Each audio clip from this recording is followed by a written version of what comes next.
Morning, girls. Good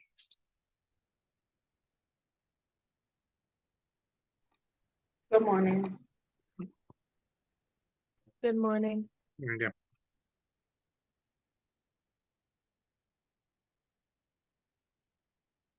Good morning. Morning. Morning. Morning.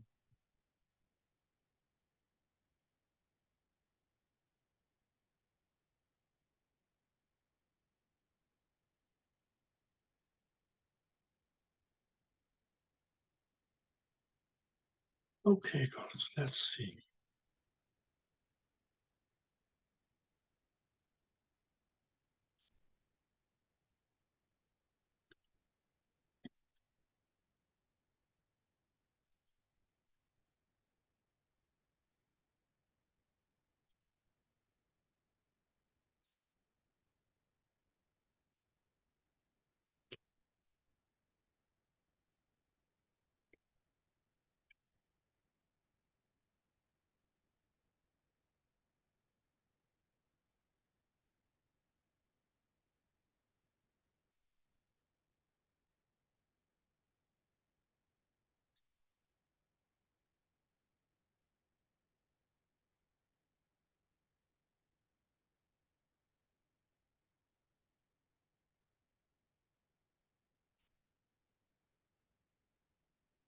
Okay, girls. So,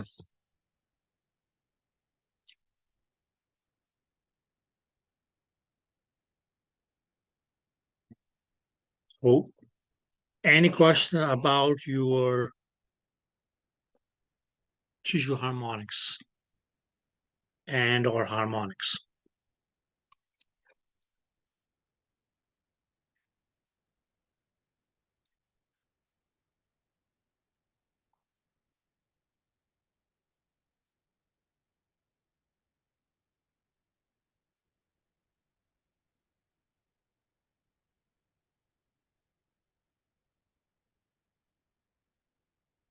Yes, girls.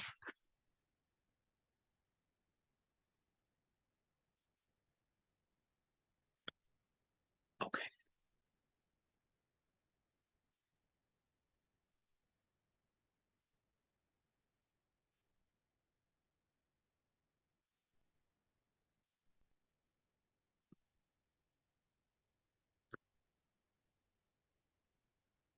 No, we will just okay. Today talk about what will be contrast contrast harmonics. Okay. Now, what we already have said about contrast harmonics was that, okay, yes, it says, okay, that this develops during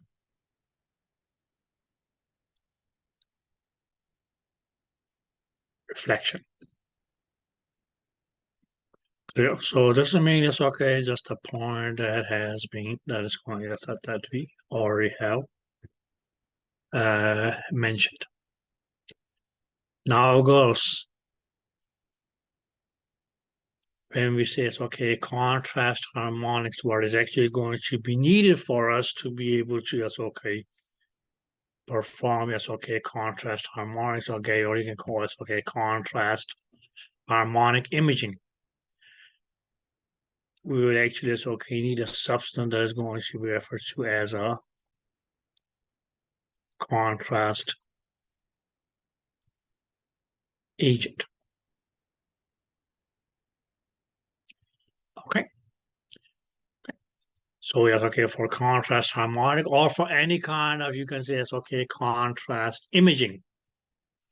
Primarily, okay, what will be needed is, okay, as a contrast agent. Where, okay, as this agent or contrast agent here, mean is going to be, yes, okay. You can say, it's okay, it's going to be, okay, a form of drug. Okay. It's going to be a form of drug. Now, this drug can be, yes, okay, given primarily, yes, okay, in two ways. It can be, yes, okay, ingested orally.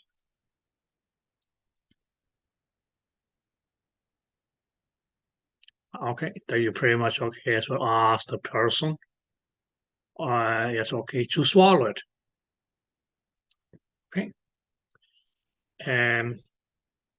In some rare instances, that's okay. We can say it's okay. And also it's okay be given rectally, like as a form of an enema. Okay. Now that is mainly as okay, for instance, okay, if we are going to as okay, we can say okay. Scan is okay, what we call the alimentary canal. Or your gut. I have a question. Just a second, my dear. Okay. Clear? Another way by which it's okay, contrast agents, or it's okay, this drug here can be given is going to be as okay intravenously, which mainly is okay or mean that is going to is okay being directly given into the blood stream.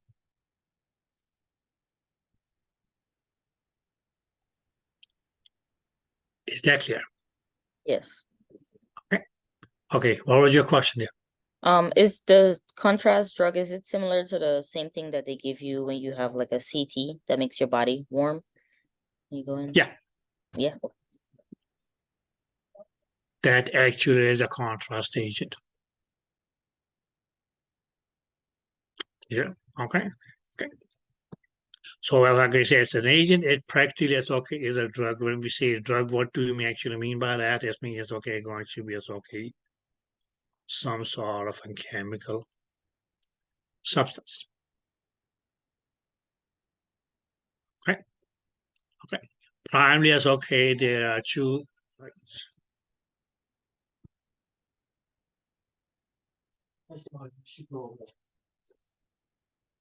Well, this one needs to go somewhere else.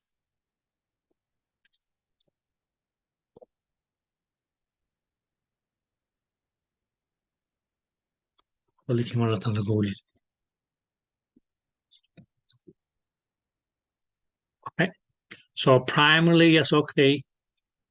It can be given in two ways. Either yes, okay, ingested. That you mean yes, okay, take it. Most likely, it will be yes, okay, in the form of a liquid drink, something like that. Okay. Okay. In rare instances, yes, okay, it can be given rectally, or yes, okay, okay, like an enema. Okay, but this means it's okay going to be, it's okay, for instance, okay, we are going to scan structures such as the alimentary canal. Okay.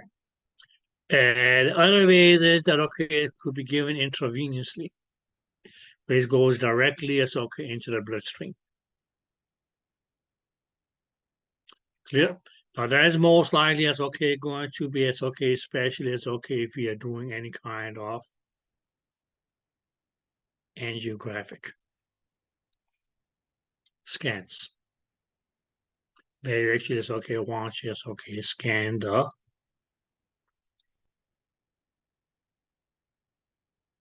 blood vessels.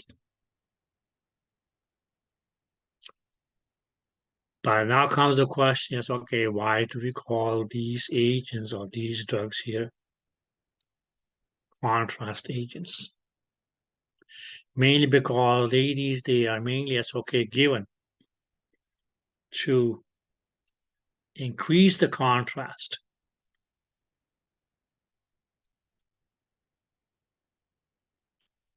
between, or we can mainly say, okay, the structure in which the contrast agent is, and it's okay, the neighboring structures.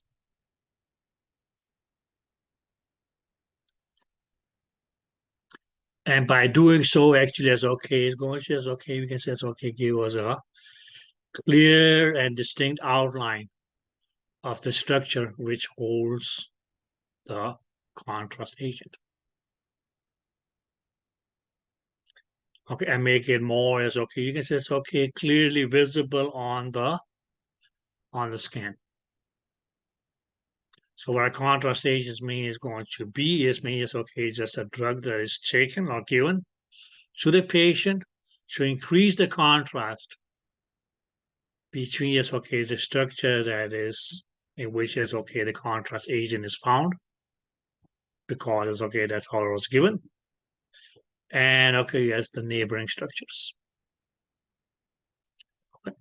But mainly as okay, we can say it's okay to provide us with a clear outline of the structures that are filled up with the contrast agent. Okay, now I have, let's see, it's okay, we can take this picture here. Let me just go.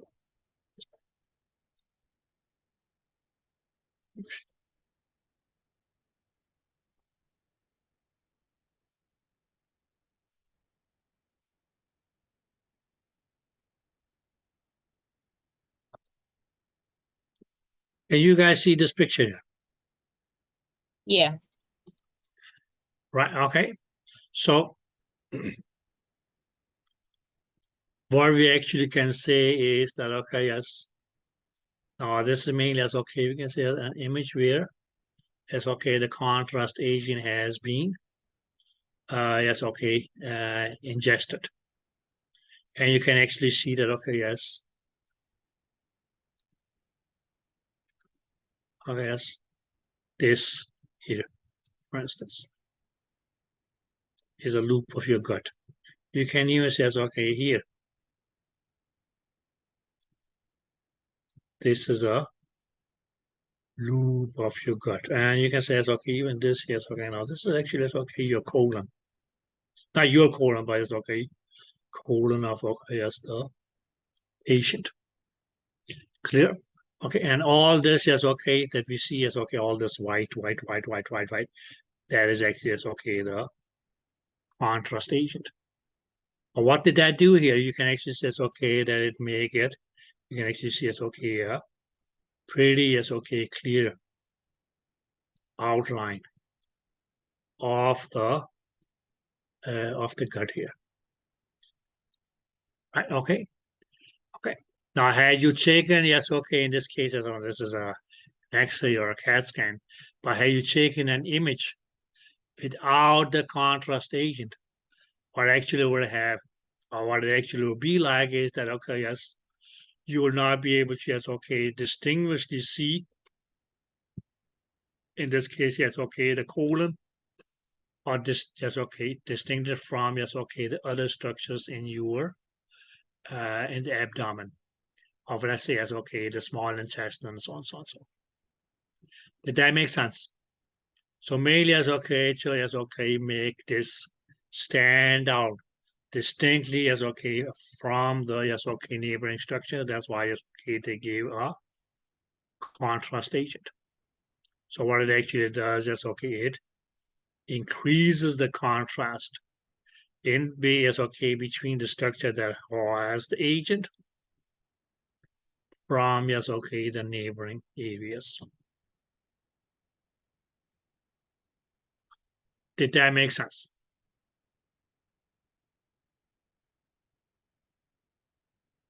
Okay.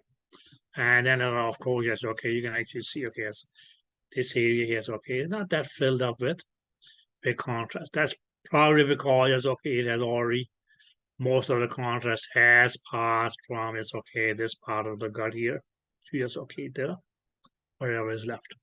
But you can actually it's okay I can see it's okay a clear outline of your alimentary canal in this case here. Did that make sense? Otherwise, it's okay on a plain X-ray without the contrast. Yes, okay. Your gut would have had okay, yes, that color pretty much okay, similar to this. So yes, okay, you would not have been able to yes, okay, clearly be able to just distinguish between you can say it's the gut and yes, the neighboring structures. Did that make sense?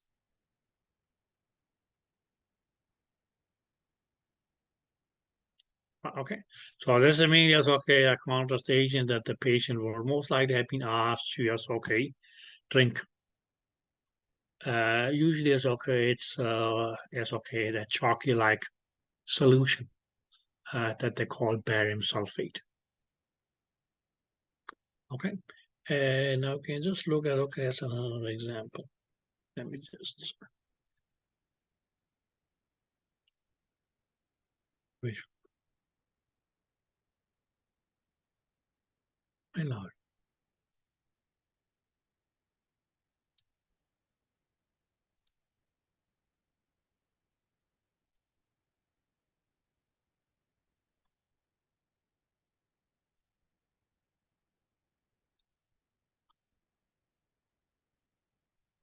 And can you ladies see this picture? Yes. Okay.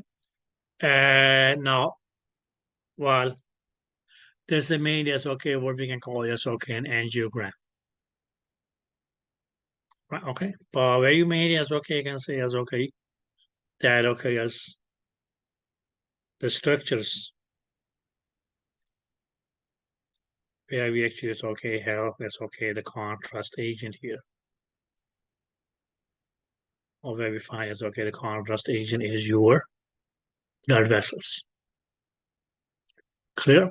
Okay, so what did that do? It is enhance the contrast between the structure in which the contrast agent was from its neighboring structures. Okay.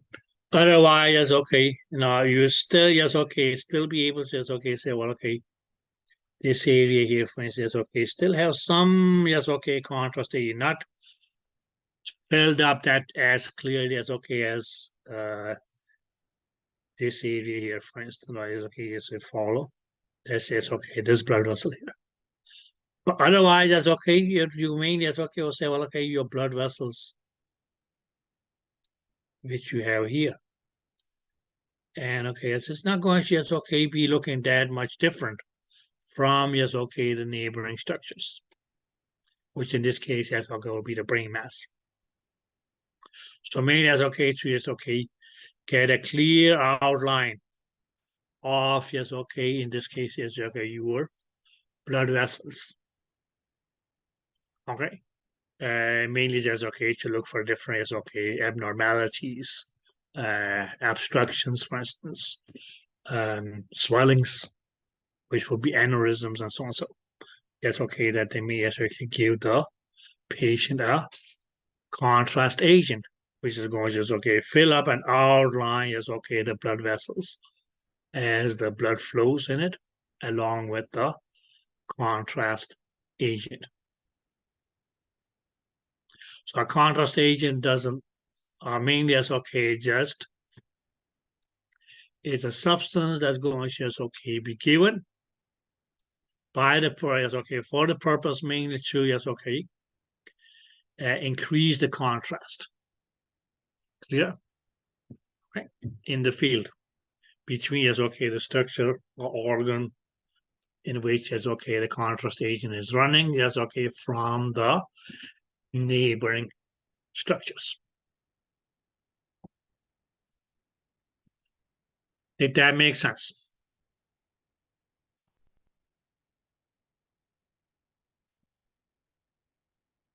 Yes. Okay.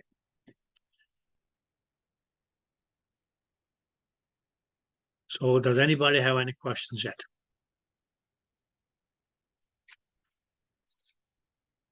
Not yet.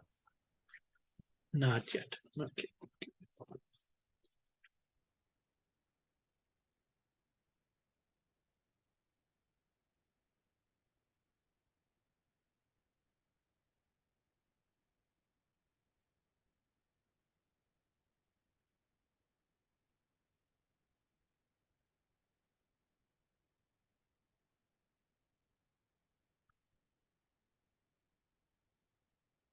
Okay, ladies. Now,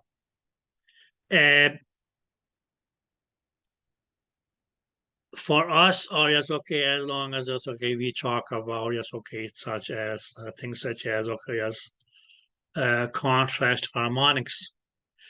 What we are going to be doing is, well, yes, okay, we're going to yes, okay, refer the contrast agent to a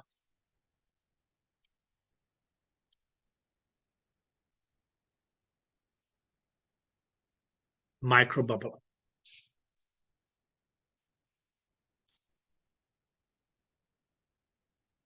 Okay, so as okay, in this chapter, yes, okay, whenever it's okay, for instance, okay, refer to as okay, the contrast agent. We are going to just okay, refer to as a microbubble. And this contrast agent, or as okay, what we call a microbubble, actually is okay, is going to just okay, be made up of two things. Okay, so it's mean it's okay, going to be as okay, where we can say it's okay, a capsule. Okay, so a microbubble is going to just okay, be made up of a capsule shell.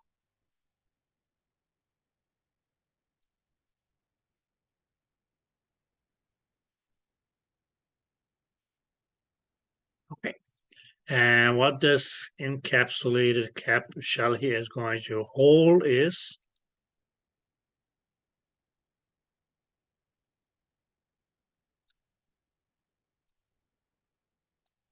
a gas.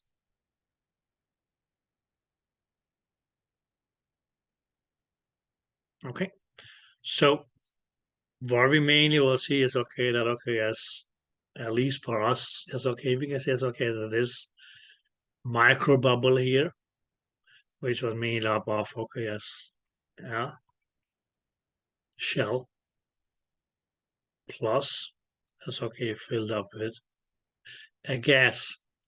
If you as okay, as we're going to talk about as okay, most likely as okay, may behave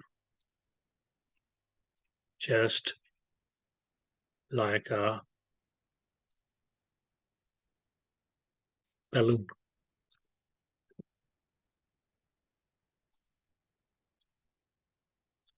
Is that clear? Does that say, what, can you say that again? It's just going to behave like a balloon. And I hope you know what a balloon is.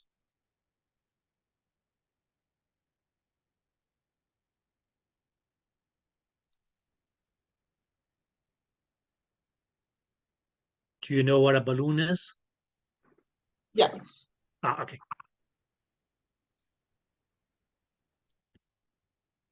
Clear? Okay. So if I say is okay, micro bubble, what you mainly as okay should understand is that okay, that's mainly as okay what we refer to as the contrast agent. But what is it the contrast agent or the micro bubble is going to be made up of? It's means as okay, it's just going to be as okay an encapsulated shell which holds a gas. Just like okay, as what is your balloon? But okay, yes. It is an outer outline, and what do you do to it? You fill it up with air. There, okay, yes, okay, the air is going to be gas. Or gas is air. Did that make sense? Yes. Okay. Now, commonly speaking, oh yes, okay, if you just says okay, refer back to yes, okay, to the images we saw. What did we see that okay, the contrast agent most likely was or showed up as?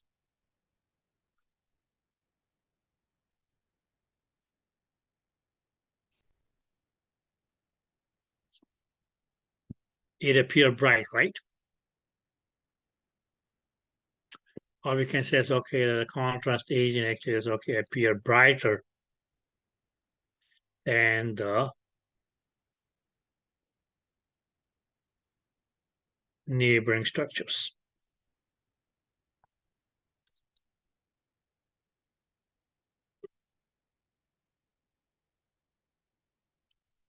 Is that clear? Yeah. If you remember the picture, any of the two pictures that we just saw earlier. I probably shouldn't have moved.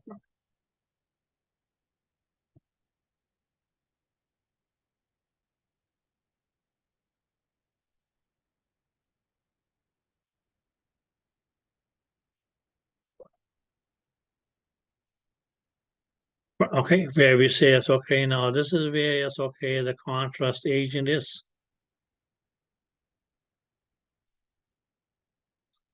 For instance, right? Okay. What did it, okay, what does it appear as? It appears to be brighter.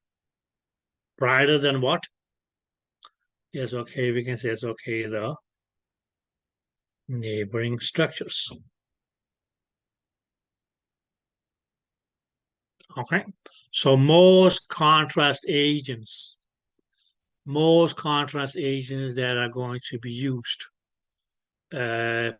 primarily as okay are going to appear brighter than the neighboring structure, and okay, yes, in that way it's okay.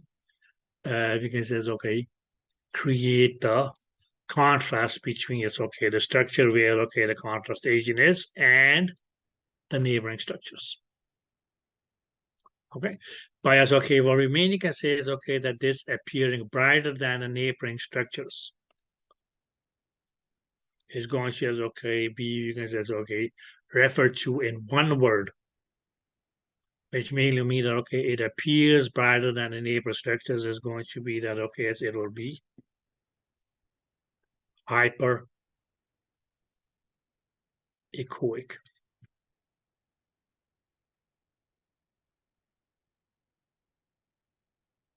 Right, okay. Where you again can say is okay, what does the word hyper mean? Great or greater, right? The ick is mainly as okay or pertaining to. An echo. Yeah, it's okay, mean it's okay, just referred to as okay to the reflection. Where the word hyperechoic mainly mean that okay, this is going to be a reflection that is going to be, you can mean it as okay, stronger than okay, yes, especially as okay when comparing it to the neighboring structures. And due to SOK being hyperechoic, that's why SOK is going to SOK appear brighter than okay as the neighboring structures.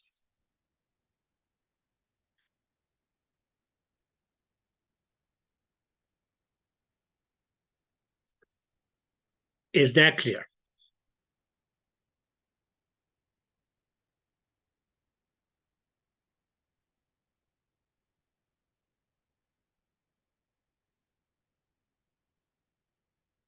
Is that clear? Yes, it is. Okay.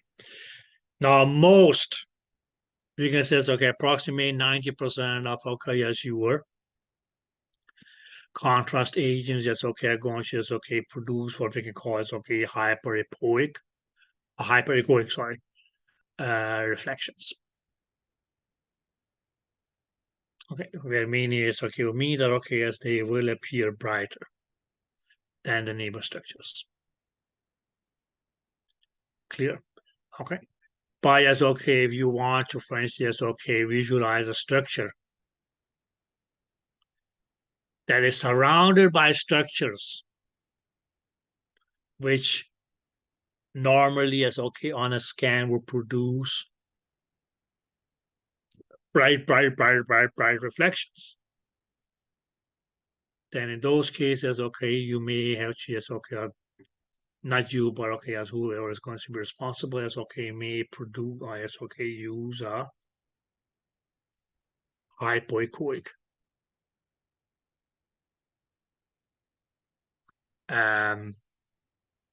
contrast agent. But you mean you can say it's okay, now since it's going to be hyperechoic, you can say it's okay, that why? Because you have okay surrounding this okay is going to be it's okay bright bright structures. Okay. But you want just okay distinguish the structure surrounded by us okay by these bright structures here. Okay, and that's mean it's okay because okay, and that's why okay, you may have just okay use a hypoechoic contrast agent, which means it's going to mean it's okay that it will be hypoechoic means it's okay because if the neighboring structures are bright, this doesn't mean it's okay going to is okay appear dark on the scan. But it still does a job as okay that okay is to distinguish the structure which holds the agent from yes okay the neighboring structure by yes okay increasing the contrast.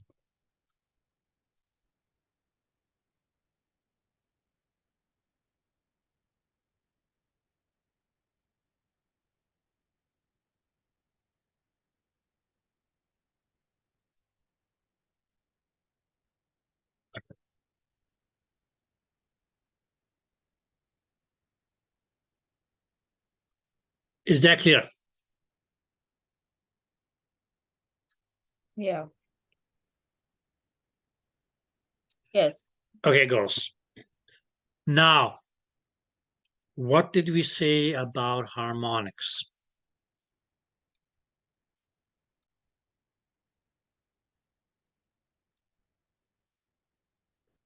Yesterday, we specifically as okay talking individually as okay about some characteristics of harmonics.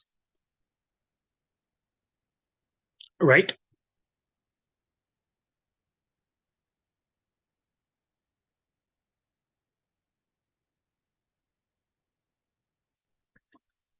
Right, girls? Yes. Okay. So what did we agree that okay as harmonics had as characteristics?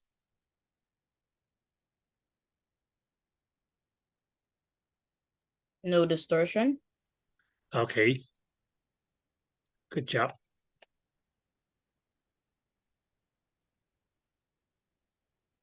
It's non-linear.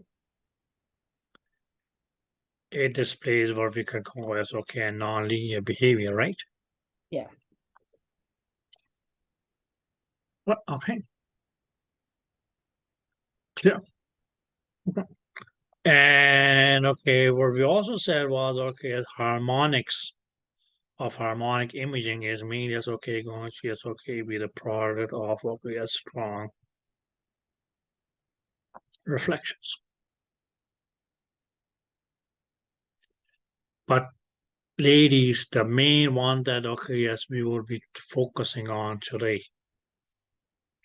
when we talk contrast harmonics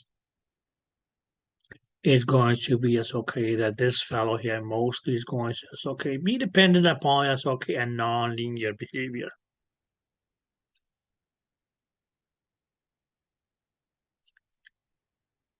Is that clear? Yes. So we can say that okay yes now we had let's say it's okay one micro bubble.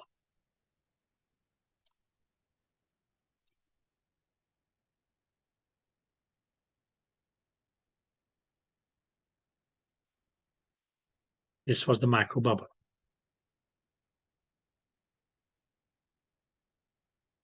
Now what mainly will happen,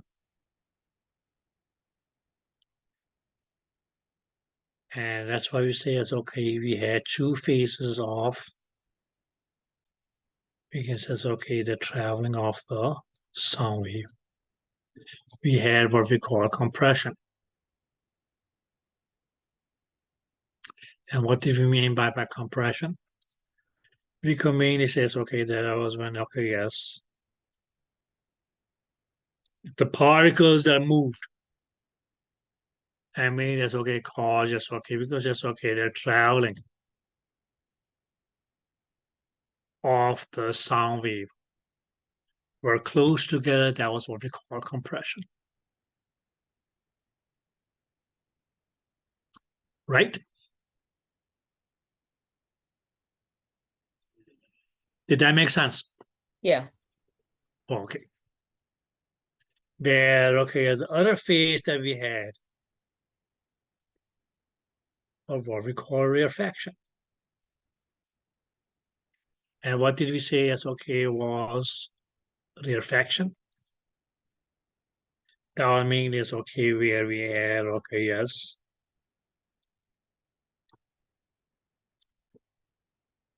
We can say it's okay that the distance between is okay, the two particles was at the greatest.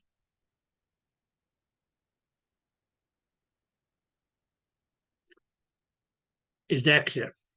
Now, when these particles in phase of compression acts upon your microbubble,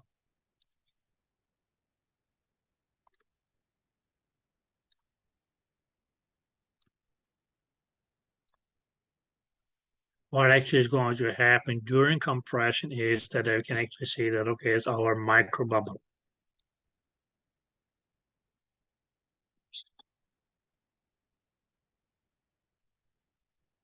Rings.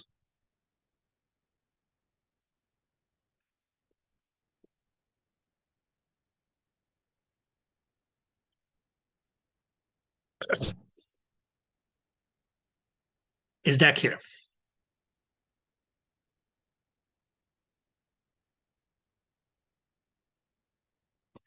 So during compression, okay, when the particles of the sound wave is okay, acts upon the microbubble, that microbubble will shrink. Whereas, okay, as during a rarefaction,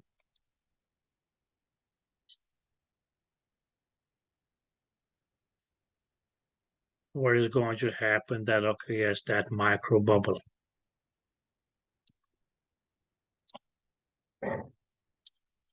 is going to expand.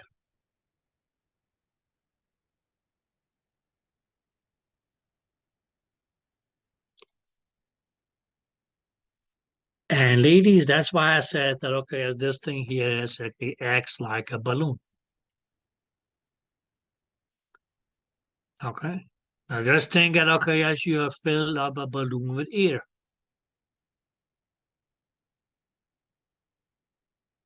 Okay, that you have filled up the balloon with air.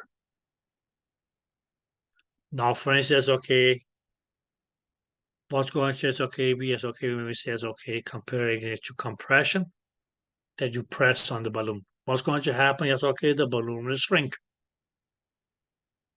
Whereas, okay, when you release the pressure, or as okay, on the balloon, what's going to happen is, okay, the balloon will expand. Is that clear? Yes, it is. Right, okay. But the difference here is that, okay, as when we talk about is, okay, we have a balloon and we press on it, we release the pressure. We press on it, we release the pressure. We press on it, we release the pressure. At least in that case, it's okay, there's going to be is okay, you can say it's okay, linear behavior of just okay, how the balloon will shrink and how it will expand. How it will shrink, how it will expand. Right?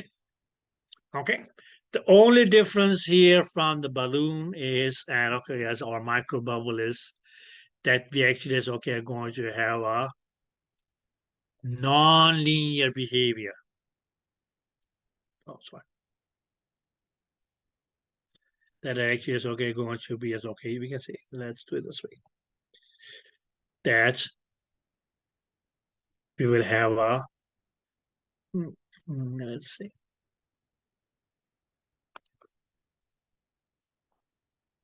Non-linear behavior of the microbubble.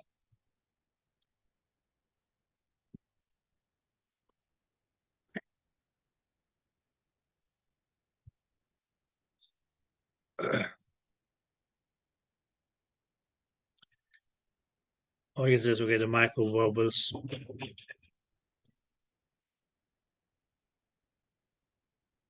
shrinkage.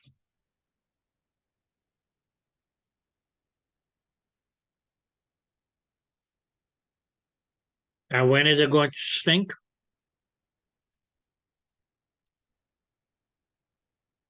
During compression.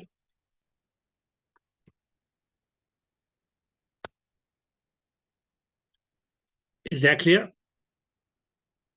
And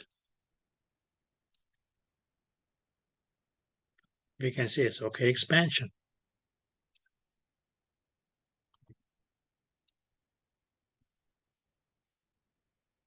And when is it that it's going to just okay expand? That will be it's okay during rarefaction.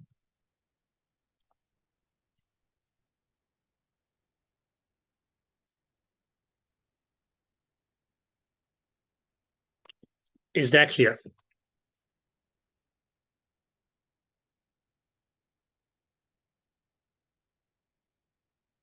So what we actually is okay, we'll see, let's say it's okay that we start with our microbubble from, let's say it's okay, this was the size of our microbubble. Now we can say it's okay, we first compress it.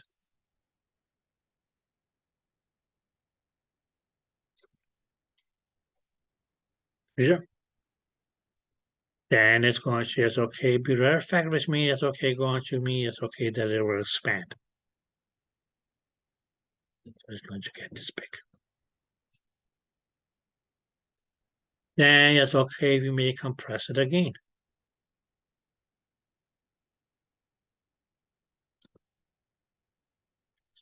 It's going to get rarefied, it's okay, expand again.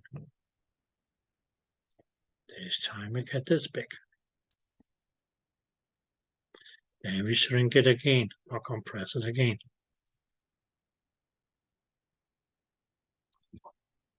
Then it's going to be rarefied. And it get this big.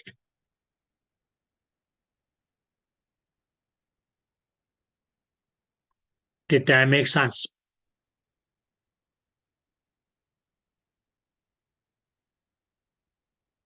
So that's mainly as okay, say that okay, yes, that there's a nonlinear behavior between the shrinkage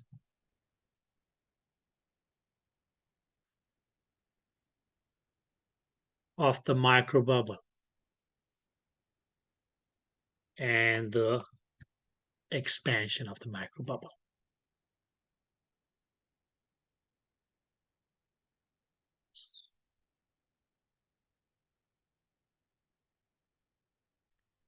Did that make sense? Okay, and this nonlinear behavior between the shrinkage and expansion of the microbubble, which respectively will have happened as okay during compression and rarefaction. That is going to, as okay, be referred to as resonance.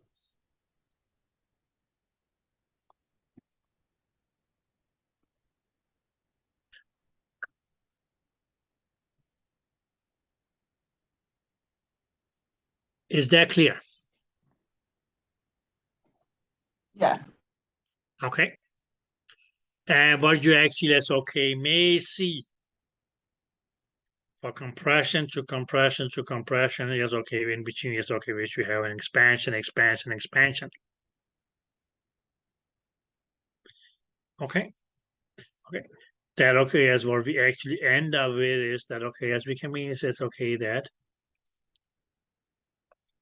the expansion of, okay, as of the microbubble is always going to be as, okay, we can say it's, okay, greater than the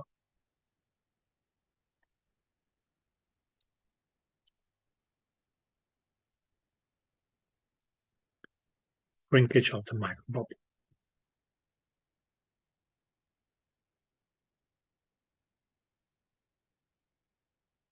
Okay, where we says, okay, now we started like this. In the first phase, that's okay, it shrinks to this. Then it is, okay, expands to this. Then it may as, okay, shrink back to this. After which, yes, okay, it expands to this. Then yes, okay, shrinks back to this.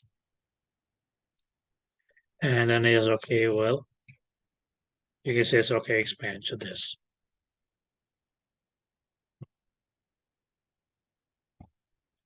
Did that make sense? So this actually is, okay, is a non-linear behavior between, yes, okay, compression or shrinkage and expansion. Shrinkage and expansion. Shrinkage and expansion. Because ladies, had it been linear, had we, for instance, said, okay, that there was, okay, as a linear behavior, we could have said, okay, well, okay, yes, we started off with, okay, as the micro bubble like this. Or let's make it a little bit bigger.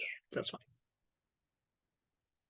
That this was, okay, we can say it's, okay, the size of the micro bubble. Right now, it is not compressed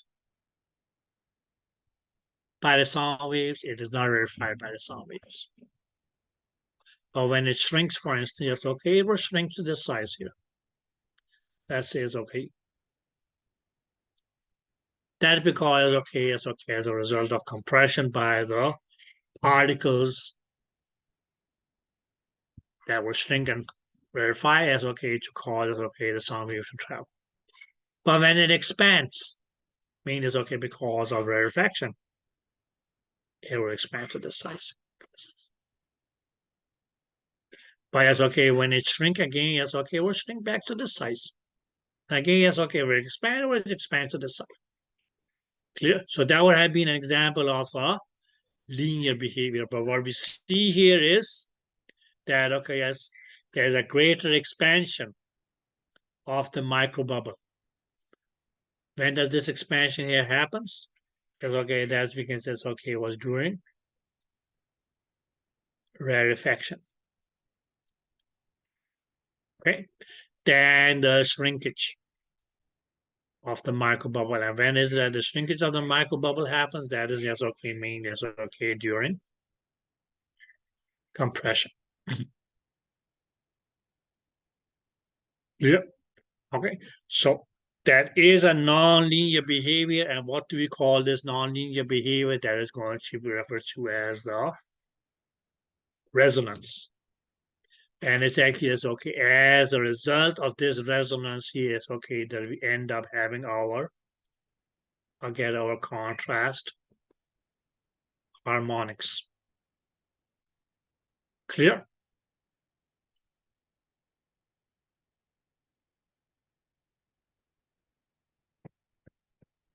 Did you ladies get that? Yeah.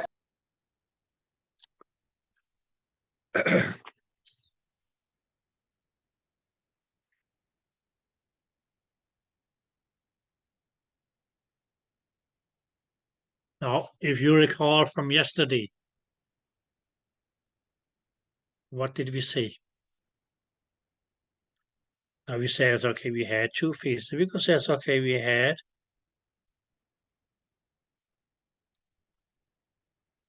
compression. We said, okay, as we had rarefaction. Yep. Yesterday, we just talked about, yes, okay, we can say, okay, the difference in the propagation speed. That is okay, the particles were in compression or rarefaction. But I told you, ladies, yesterday that okay, that compression and rarefaction is also going to just okay display a nonlinear behavior for your contrast resolution, contrast harmonics. Okay, so what mainly is okay, as we said, okay, happened during compression is okay. Generally, it's okay. We could say it's okay. What happens is okay to a microbubble. That's okay. It will shrink. Whereas okay, during rarefaction is okay, or microbubble will expand.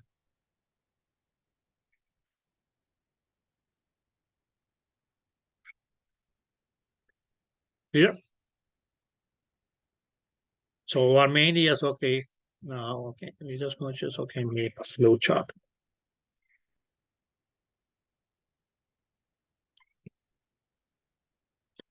Where during compression, we can mainly says okay, a compression of the sound wave. Okay, let's do it this way.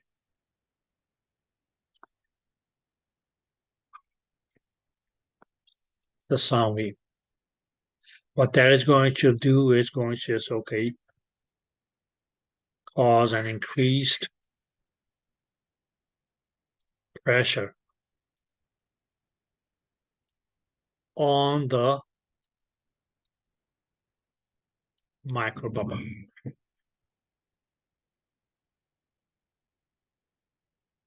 And due to that increased pressure on the microbubble, now that is going to mean is okay lead to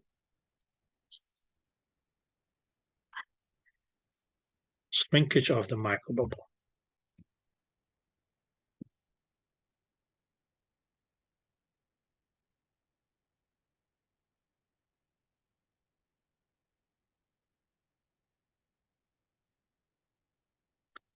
Is that clear? And due to shrinkage of your microbubble, that is actually going to okay lead to an increased pressure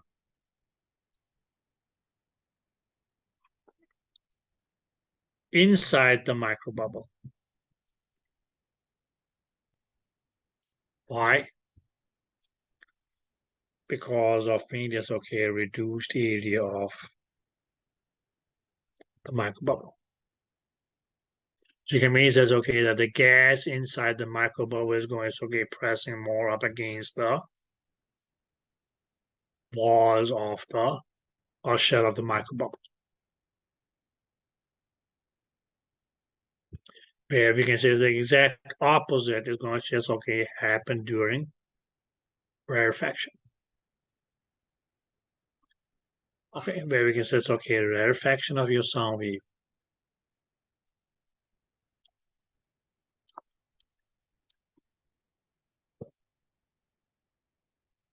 That is going to just okay, let's do it this way. That's going to just okay lead to a decreased pressure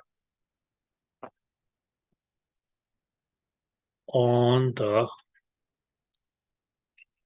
microbubble. Which means it's okay, we'll call this okay the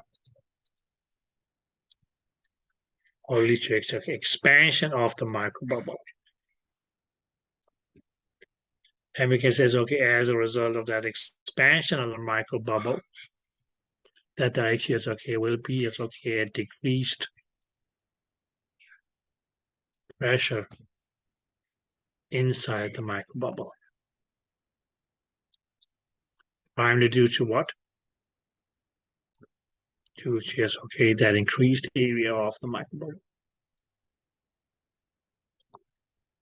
Or volume, if you want to put it that way.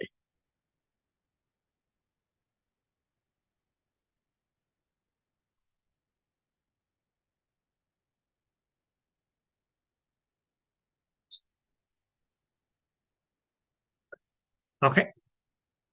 But you can say it's okay the degree of shrinkage and expansion are not equal.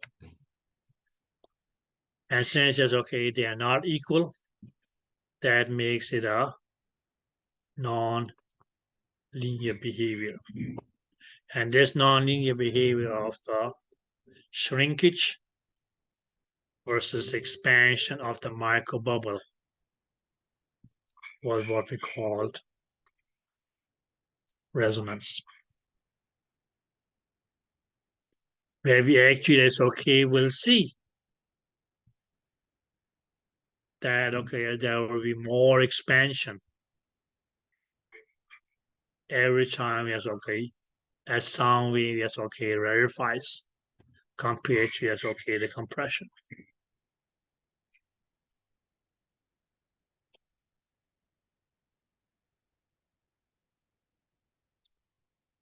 Did you girls get that?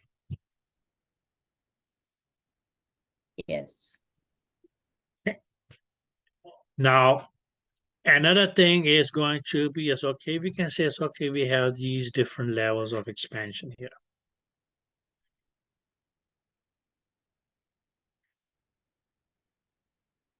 Okay, let's just, okay, so eliminate this one.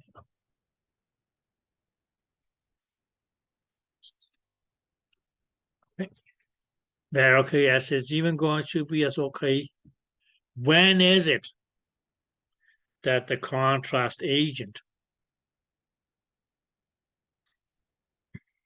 or yes, okay, your microbubble may actually, it's okay, start to, yes, okay, we can say, it's okay, display what we can call, it's okay, contrast harmonics. Or you actually will say, well, okay, when is it that this microbubble here is going to act as the contrast agent and show us, okay, the maximum of contrast. And that is mainly going to be, okay, when it hits a point that we will refer to as okay,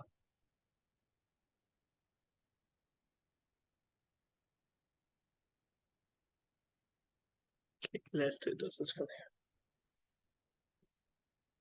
A peak rarefaction.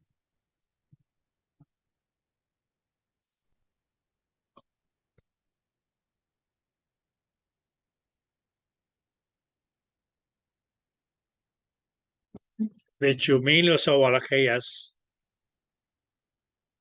we may not have contrast harmonics here.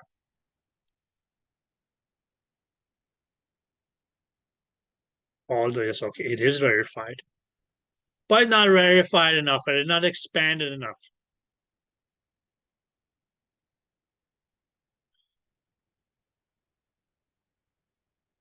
We may say, it's okay, here's okay, we may have a little bit of, okay, as you can see, it's okay, contrast harmonics.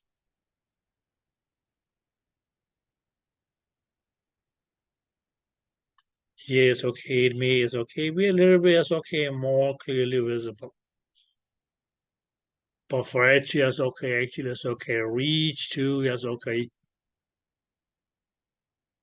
or show, yes, okay, the real effect of, yes, okay, your contrast harmonics is going to be, yes, okay, when it reach what you would call, is okay, a peak rarefaction, where you mean, it's okay, say it, okay, as that could be, as okay, when the microbubble is, okay, it's expanded to its highest limit. So peak rarefaction will mean that, okay, yes, when the rarefaction as its peak. Pericomedia says, okay, that Omania is okay, B is okay when the microbubble has expanded to its peak. Or to, yes, okay, its biggest size.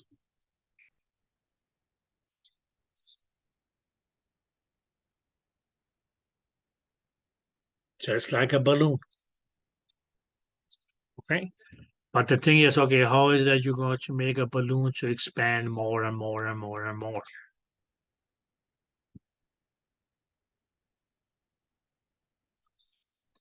Yes, girls.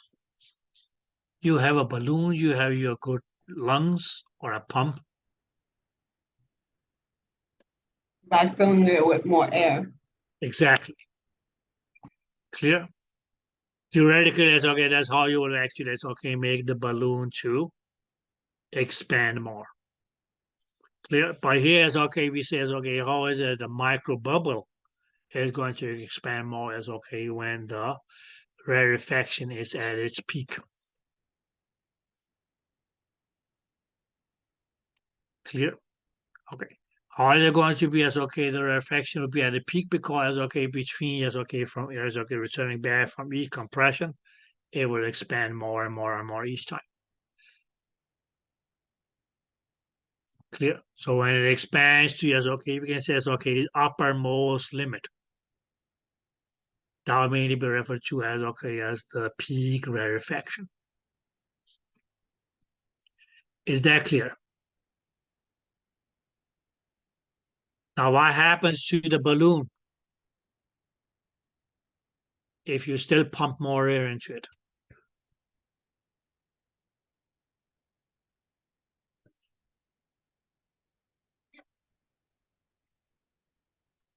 Yes, girls. Please don't say that you have been playing with balloons. If the balloon is filled to its brim with air, but you still keep on pumping more air into it, what will happen? It will explode. It will explode. So that's going to what me, that's going to, yes, okay. That's going to also happen to, yes, okay, to your microbubble. Once we find this, okay, exceed the peak rarefaction.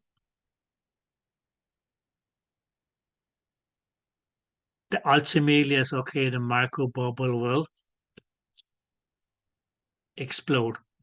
Not explode, that's probably going to be okay, too much of okay, suicidal bomber is okay. Charm, but remains as okay that the microbubble will just burst.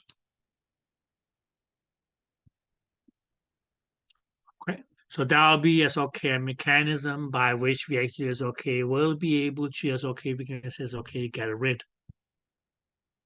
or as okay eliminate the contrast agent or as okay the microbubble by bursting it. At least when we talk about okay contrast agents for yes okay or microbubbles for yes okay ultrasound. Otherwise, it's okay that drink that you drank.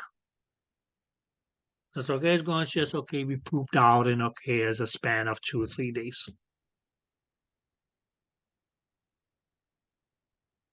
Or as okay that contrast agent that for instance okay while having given as okay intravenously.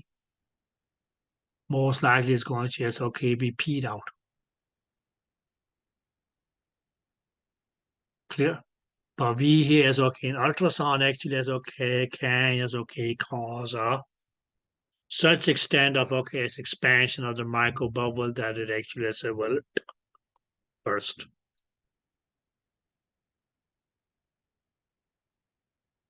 Okay, we'll come to that later on. Okay, so ladies, this was we can say as okay the main non-linear behavior of your microbubble.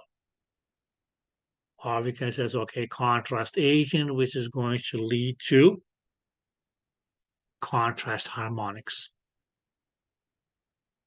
Okay, that there was an uneven or not even or not equal behavior of okay as the compression and expansion, compression and expansion, compression and expansion of your microbubble, which is called resonance. Okay, usually girls ask me, Mike, you never tell us what is going to be on the test. Well, okay, as a hint is if there's something that I repeat over and over and over again. What does that mean?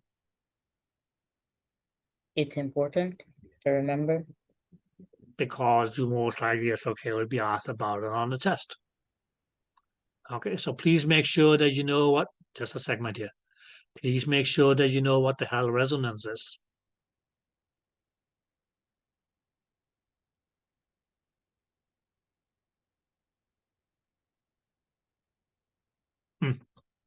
Yes, Dr. Shack, you had a question there? So the resonance is the nonlinear behavior of the excuse me, microbubble. Exactly. Okay. Which nonlinear behavior? The nonlinear behavior is okay of its expansion versus shrinkage. Clear? Very mainly is okay. If you look here rather than, okay, what the hell you are looking at, you can mainly see, okay, that from each shrinkage,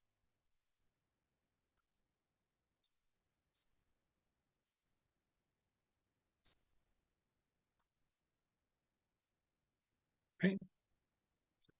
You see that, okay, as the expansion gets bigger and bigger and bigger.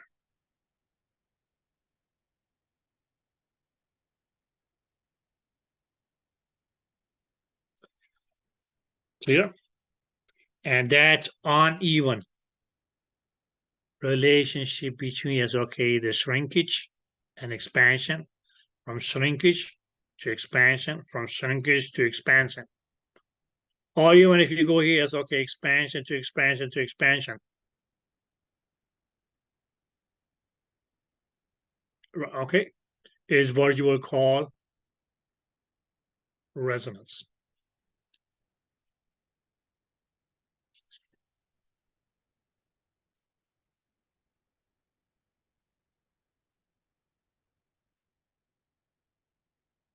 Right, okay. Where we are is, okay, have said that, okay, yes, that there will be greater expansion of the microbubble than shrinkage.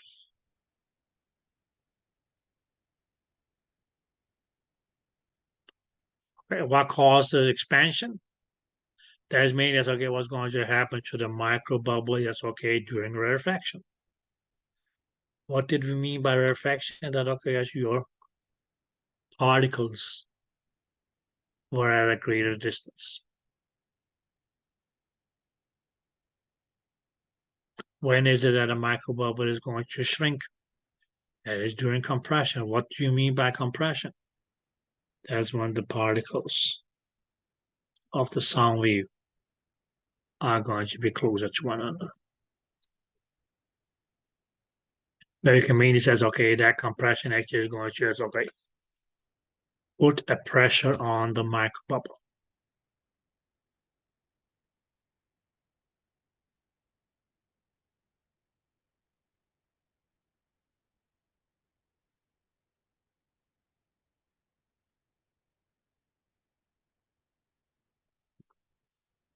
Is that clear?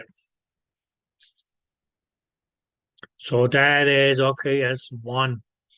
And we can say, okay, one of the main nonlinear behaviors of your contrast harmonics. Because our main emphasis is, as okay, on the nonlinear behaviors.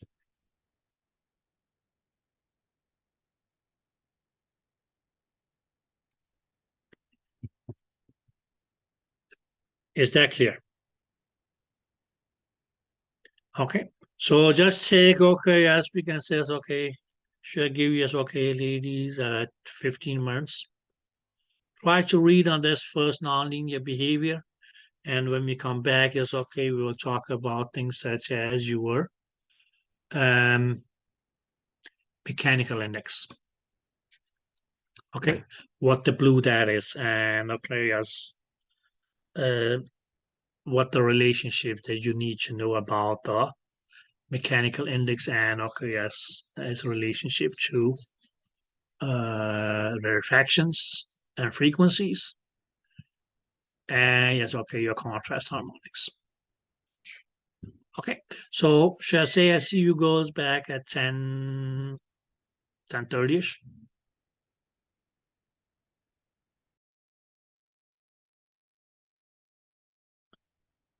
Hmm.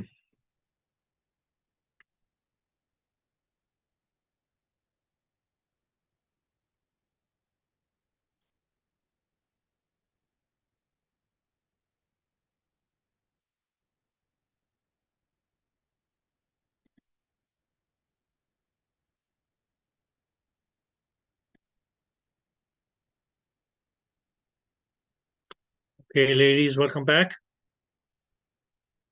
And any questions so far about your contrast harmonics?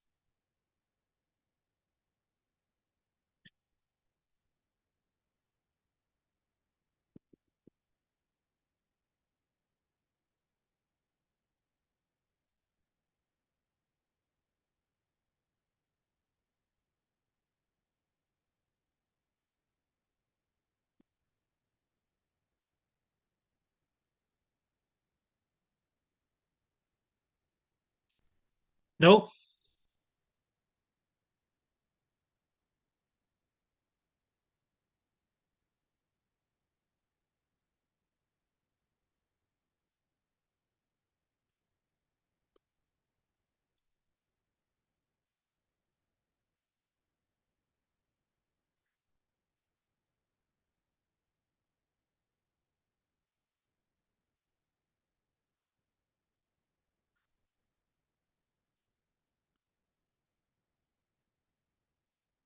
Okay, ladies. Now, we're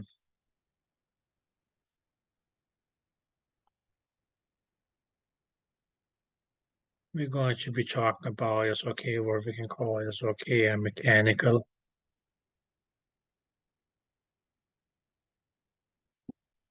index.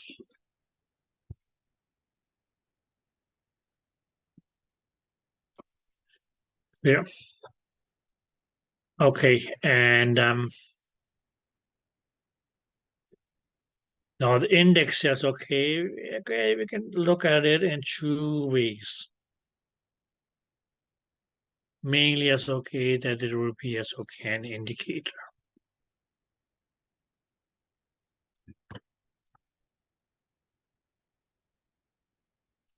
Which means okay will indicate.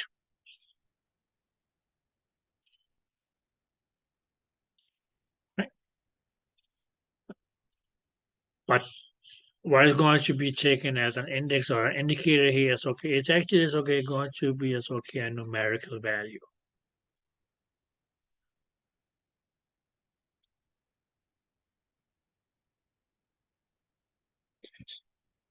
Okay. Now well, okay, it's probably that's okay, not what you have nowadays, but it's okay. Back in the days, for instance, okay, if you went to the library, for instance, and asked the librarian, well, okay, I'm trying to find this book here. Will you be able to tell me, yes, okay, where did you find it? Okay. They mainly as okay had okay as a big cabinet with okay shelves which were filled with index cards, index card that we know about. And they were actually just okay, be able to just okay find out the index card for yes, okay, the book that you first yes, okay, were looking for. And they will tell you, well, okay, in this aisle, in this shelf, and so on, so on. So all that information is okay will be written on the index card, which mainly will indicate is okay where to find that book. Okay, so it's likewise as okay. Your mechanical index is going to be as okay a numerical value. And we talk a little bit about as okay these numerical values in as we proceed. But what is it that this mechanical index here is going to indicate? Now, what actually is going to just, okay, produce the mechanical index here. Okay. What did I mean there or me? Let's do it this way. Let's not get so let's see. So the mechanical index is going to be as, okay, a numerical value. Okay. That indicates, or we can say, it's okay, may as, okay, we use to as, okay, we can say, it's okay, predict.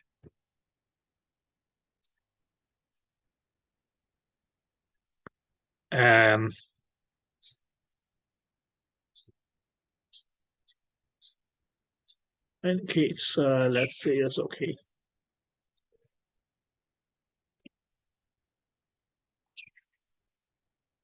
The resonance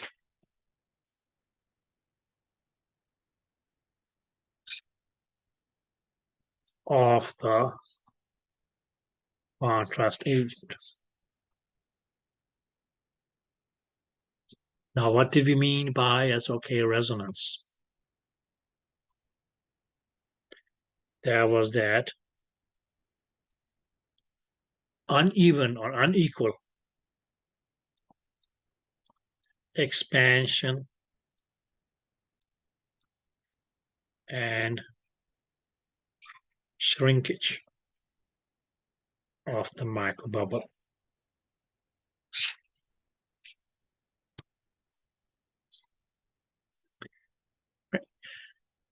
And the reason that we use the as, okay, the verb mechanical index is because we can mean it says, okay, that this expansion and shrinkage of the microbubble is actually as, okay, due to as, okay, an effect of mechanics, which was due to as, okay, your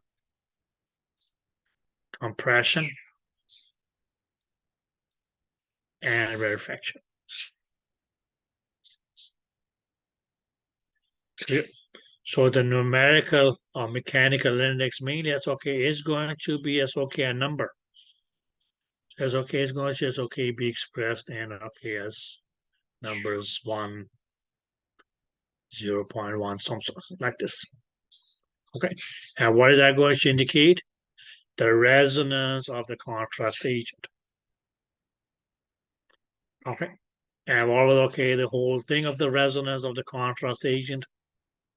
Because it's, okay, how likely is it that our contrast agent or microbubble will produce contrast harmonics, which will lead to as, okay, a contrast image.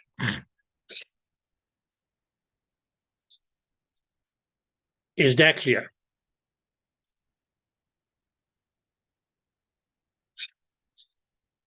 Okay, so practically as, okay, we can ultimately say as, okay, or make it short and say the mechanical index is mainly as, okay, going to be as, like, a numerical value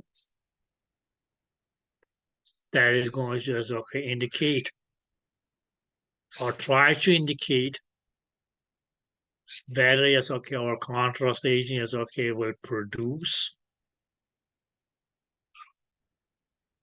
contrast harmonics, and as a result of this, okay, create a contrast image or not.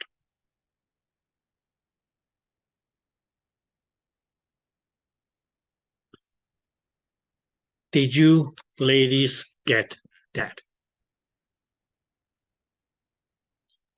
Yeah. Okay. But that's okay. The reason that we call it contrast, because it's okay, indirectly, it's okay, it is going to, it's okay, be, it's okay, measuring the effect of the compression and or, yes, okay, rarefaction.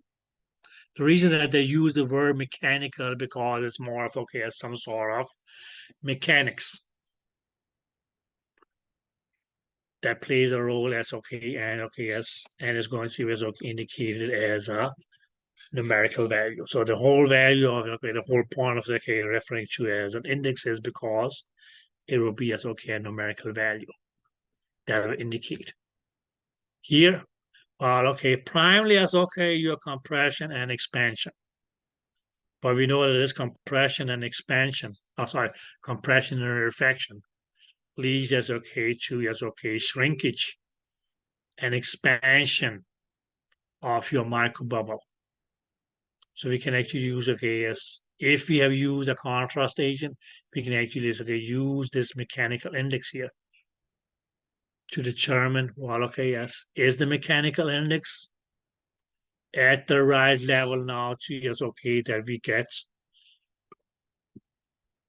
our uh, required resonance of the contrast agent to create contrast harmonics, which will lead to yes okay a contrast imaging.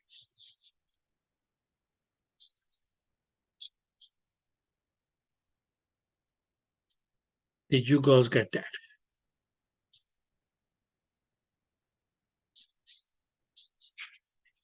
Can you go over it one more time, please? What your mechanical index, my dear, is it's a numerical value that indicates your resonance of the contrast agent. Okay, which mainly will tell us, okay, yes, how our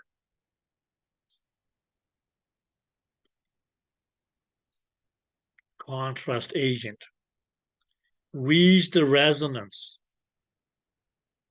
where, okay, the mechanical index will be as okay, we can say it's okay, high enough to produce what we'll call is okay contrast harmonics, which will lead to is okay contrast imaging.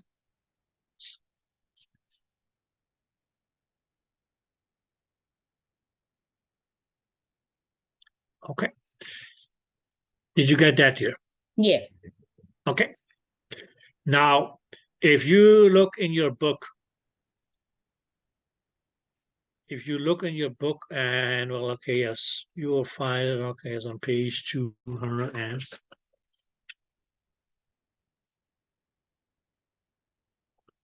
280.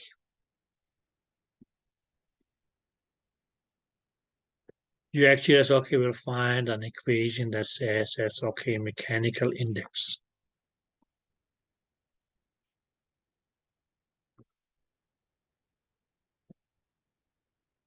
equals to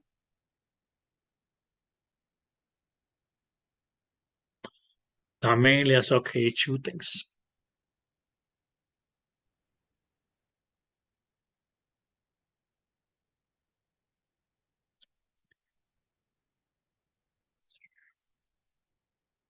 Which will be as okay, what we talked about earlier, the peak rarefaction pressure.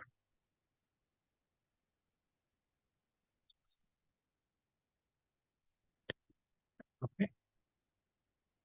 Divided by yes, okay, the square root of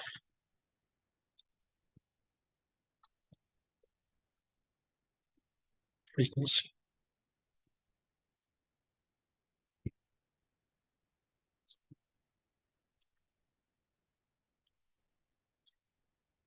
Is that clear? Yeah. Okay. So what we actually just okay get by because it's okay dividing the peak rarefaction pressure by the square root of the frequency. Now what we mean is okay, talk about frequency here. So okay, because of the frequency of the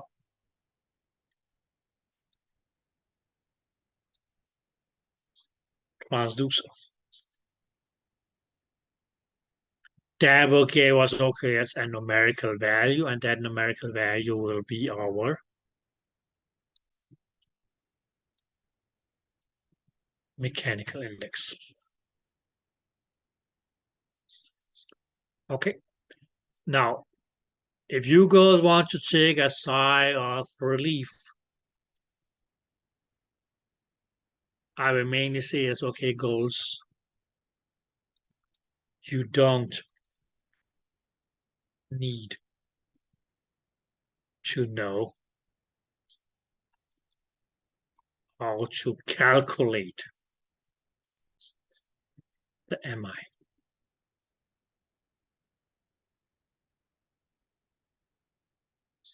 Yeah, so that's okay as far as calculating the mechanical index. Don't worry about that.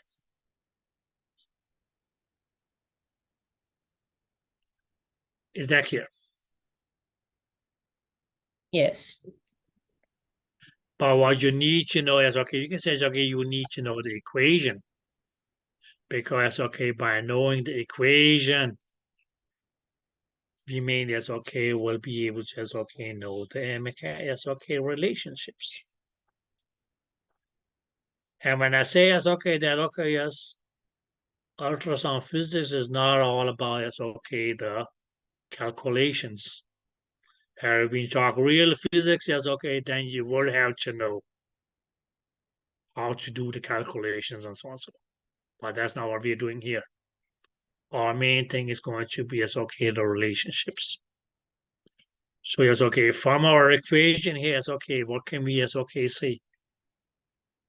That ladies, roughly speaking, your mechanical index is going to be directly proportional to your peak rarefaction pressure.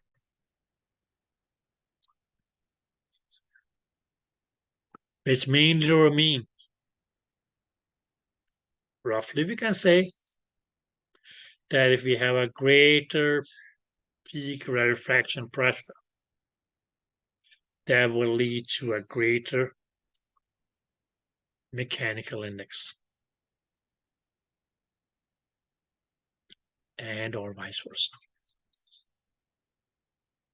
Lower mechanical index is if that is a lower rarefaction pressure.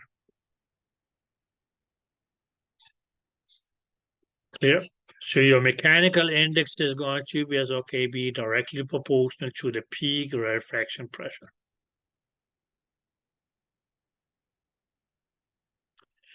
Now just to underline it here, because it is not, because it's clearly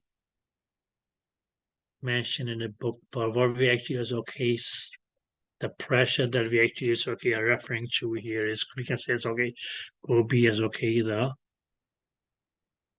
pressure of the sound wave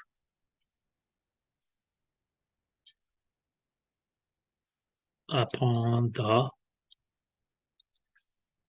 microbubble. What do you mean by peak? Is there anybody who wants to tell me what peak means? The highest point? Highest. Okay, or we can say it's maximum rarefaction.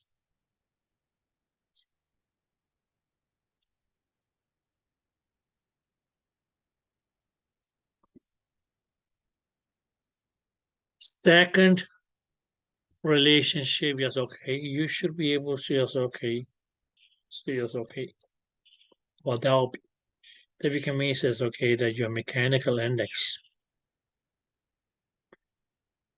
that's going to be inversely proportional.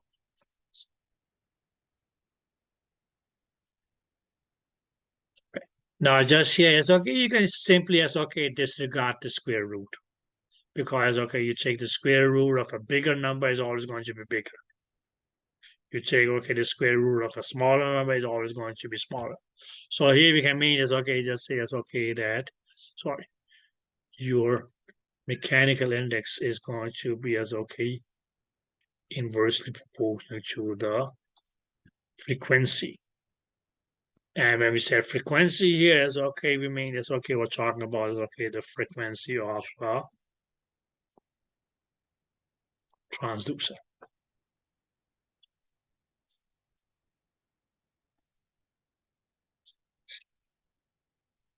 Did that make sense? Yeah. Right, okay. So we can mainly say that, okay, yes, we will have a greater mechanical index if you use the low frequency transducer.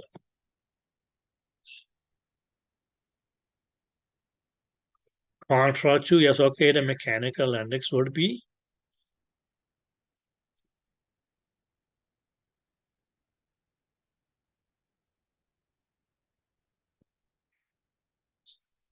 lower if we use the greater yes, okay, frequency transducer.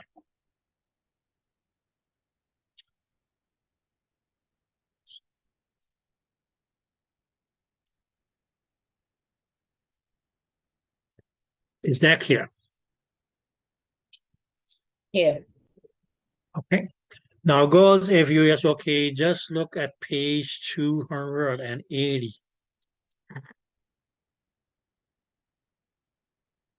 And okay, there's something that writes or reads, okay, yes, why are micros bubbles strong scatters of sound waves? Now, if you look at the second paragraph, it means, okay, it gives us, okay, as a range of frequency here, which is 2 to 4 megahertz.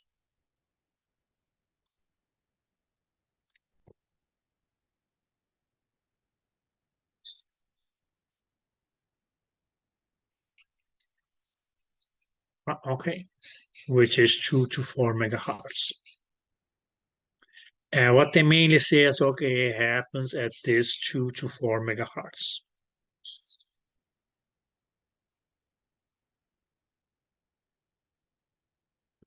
Frequency.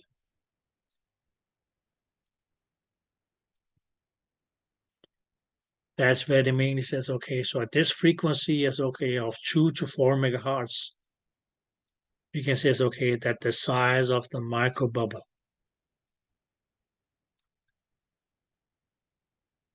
is equal to the size of a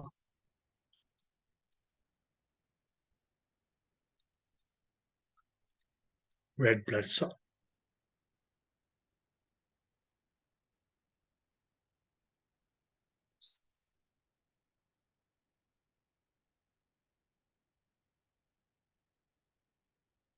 Is that clear?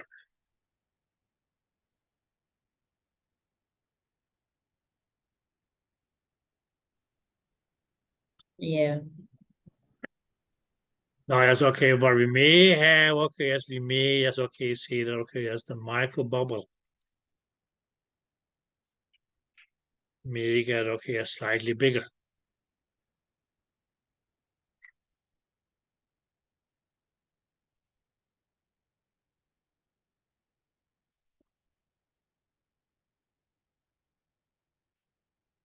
And the red blood cells.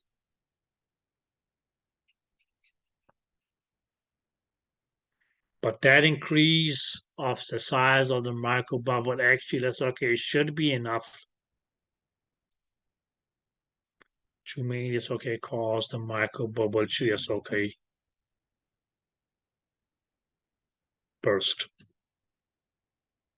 Because we don't want it to, yes, okay, be, yes, okay, too big and stay within the red blood cell, within the blood vessel. Because that may actually, yes, okay, lead to occlusion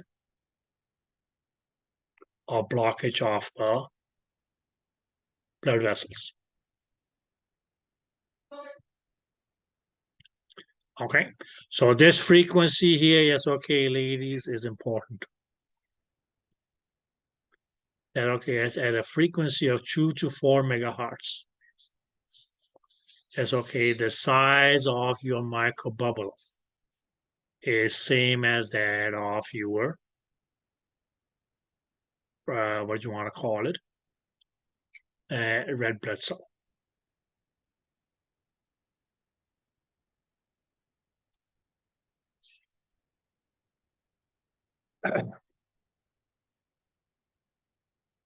Here we can find CS okay. Further increase the mechanical index. Now that's which okay mean it can lead to yes okay to yes okay further expansion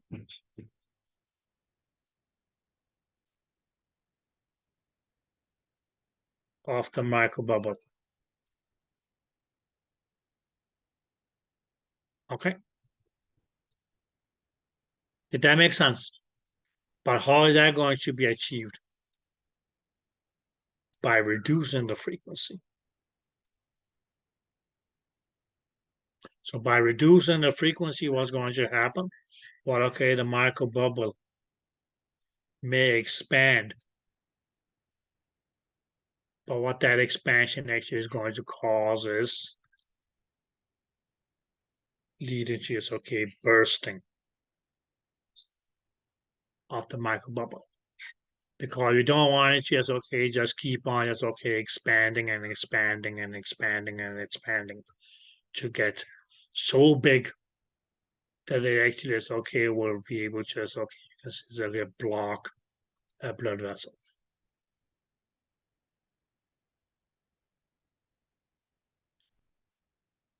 Did you ladies get that?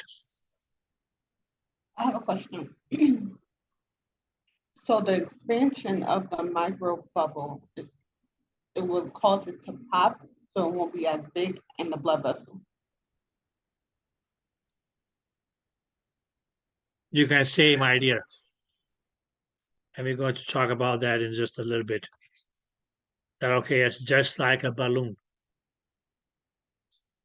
Right? Just like a balloon. Well, okay, yes, the balloon may only be able to, okay, take a certain amount of air, right? Which means it says, okay, this balloon here is okay, is only going to be as okay, able to expand to a certain degree. You want it to become bigger than that, it's going to say, I'm out. Did that make sense? Yes. Good. Okay. Likewise, yes, okay, for your microbubbles. But okay, yes, it will keep on yes, okay, expanding, expanding, expanding. But there is going to be yes, okay, an upper level or a maximum level that it will reach where I say, okay, this is the most I can expand before I pop. Did that make sense? Okay, you can mainly say as okay that that's because it's okay that the peak rarefaction pressure has reached. Because what happens during rarefaction?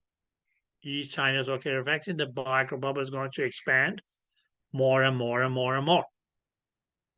That was what we call a nonlinear behavior of the microbubble, right? Okay, which we called resonance. Did that make sense? Yes. So at certain level, that's okay. You say, okay, the microbubble has expanded to its possible max. Because okay, that's when we have okay as our max or peak rarefaction pressure. Which means that's okay, also means okay, that's where we have okay at the maximum mechanical index for your contrast harmonics. Which means okay, so this is going to be the point where you can say, okay, the contrast agent is going to okay produce the max contrast harmonics, and it's going to okay be displayed as okay as creating as okay the greatest contrast. Did that make sense?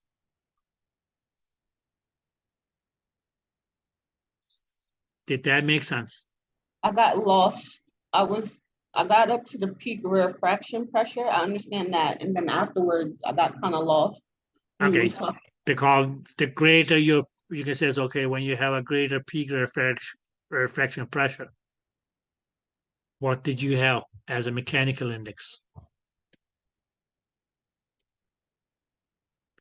peak rarefaction pressure and mechanical index were directly proportional, right? Clear? But then you can also say as, okay, your mechanical index is inversely proportional to the frequency of the transducer. So you can mainly say, okay, if you decrease the frequency of the transducer, what's going to happen? If you decrease the frequency, the mechanical index is going to increase, which means you call it, okay, as there's going to be further expansion of your microbubble. And at some point, it's okay, it will reach to the brim where it can't expand anymore. And it will pop.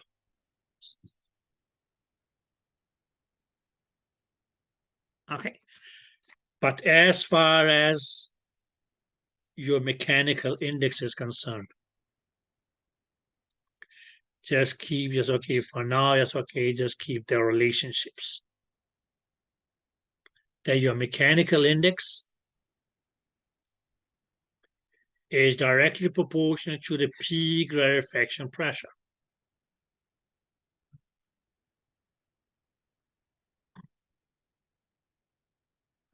Is that clear?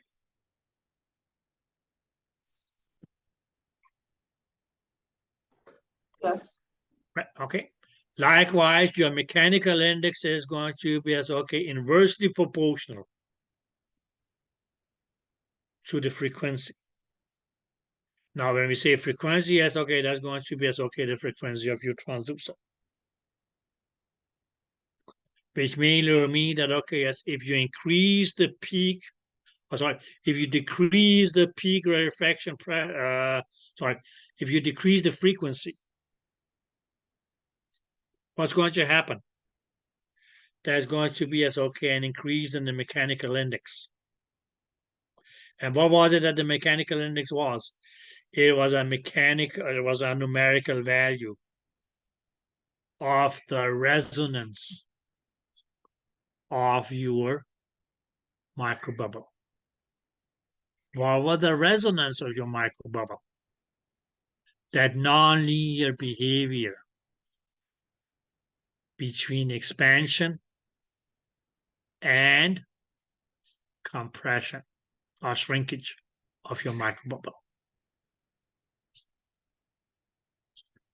Where, okay, as during rarefaction, that's when the microbubble will expand. Where during compression, that's when the microbubble will shrink. But we know that there's going to be as okay, greater expansion of the microbubble than shrinkage.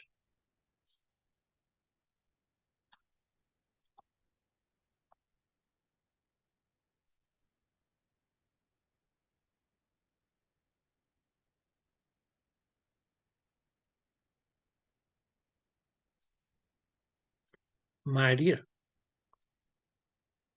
the relationship from this to this, from this to this. Then you go, yes, okay, from this back to this, and from this to this. From this back to this, and from this to this. Or even if you look here, from each time, yes, okay, the microbubble expands. It doesn't go back to, yes, okay, to the same degree of expansion that it was before. It increases. Until, yes, okay, it reaches, yes, okay, what we can call, yes, okay, a peak rarefaction. Yeah, we can say, yes, okay, it probably has, okay, has expanded to, yes, okay, its maximum size. Which means that, okay, that at a peak rarefaction pressure, we actually, yes, okay, will have, yes, okay, the greatest mechanical index. But that mechanical index is also, yes, okay, inversely proportional to the frequency.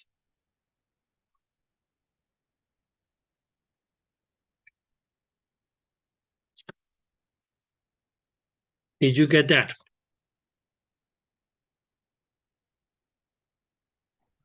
Yeah. So primarily, yes, okay, how can we, for instance, okay, increase the mechanical index? Increase the mechanical index, that's by, yes, okay, decreasing the frequency of your transducer to anything, yes, okay, less than 2 to 4 megahertz. What would that lead to? That would mean, yes, okay, lead to an increase in the mechanical index, which will, yes, okay, cause that, okay, yes, that there will be, yes, okay, expansion of the micro bubble beyond its, yes, okay, peak rarefaction. Which means it's okay, eventually it's okay, will lead to the micro bubble popping.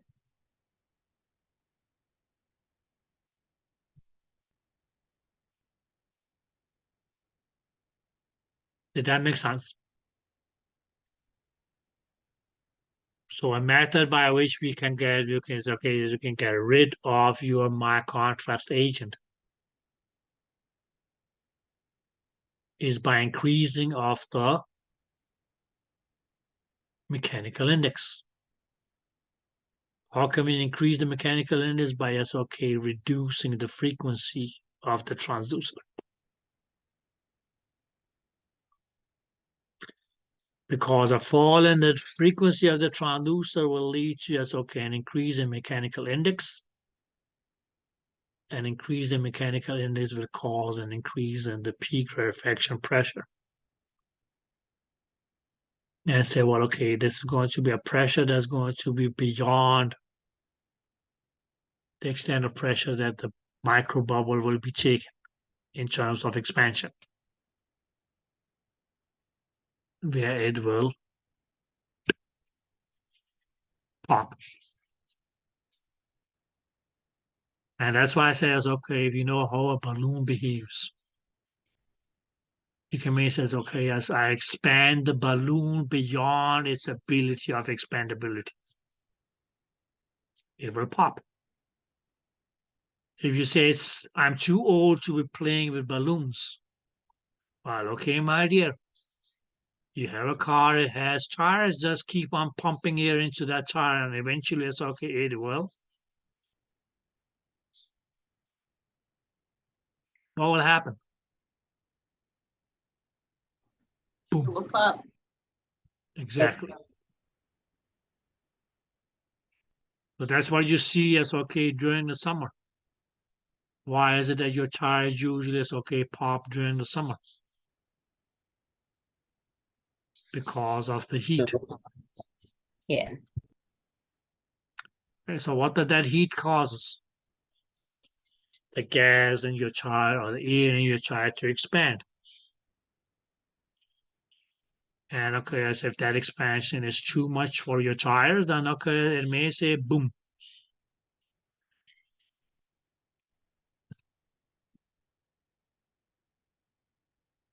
Did you ladies get that? Yeah. So your mechanical index was mainly as okay, just a numerical indicator of your resonance. What was the resonance? That uneven is okay, expansion versus compression of your microbubble.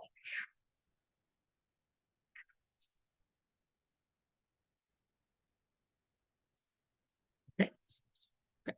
But as I said, yes, okay, the equation is not important. The relations are. Clear? So that's okay. You see on, yes, okay, that very same page 280, you see a table, 17.1. Lower mechanical index, higher mechanical index.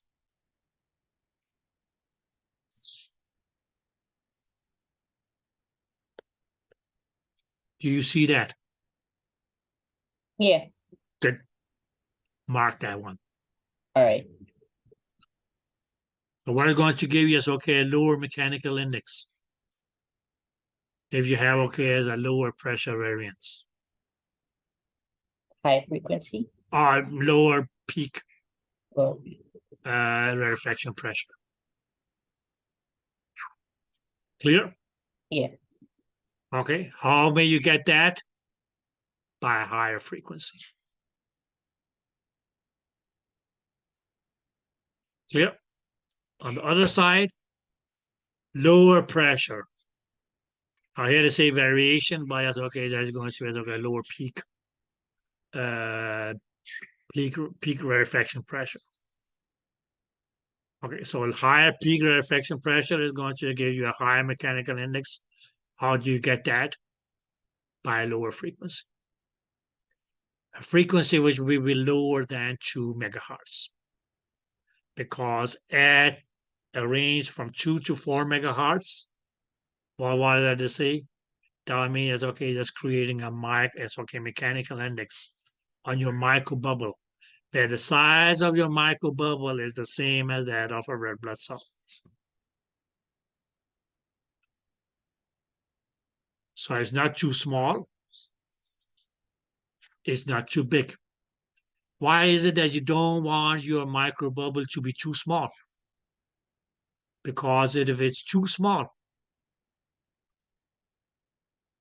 it's not going to produce a mechanical index that will be high enough to create a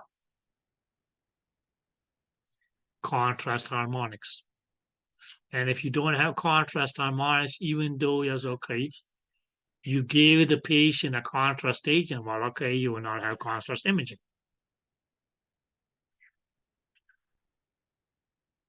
Did that make sense? So that's why you want the microbubble to expand to a size that is going to be big enough to have a high enough mechanical index that produces the contrast harmonics. And as a result of that contrast harmonics, you get your contrast imaging.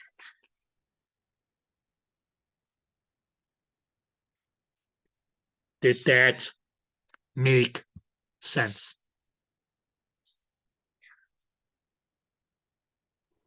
So the 2 to 4 megahertz is going to make the mechanical index in the peak rarefaction pressure the same?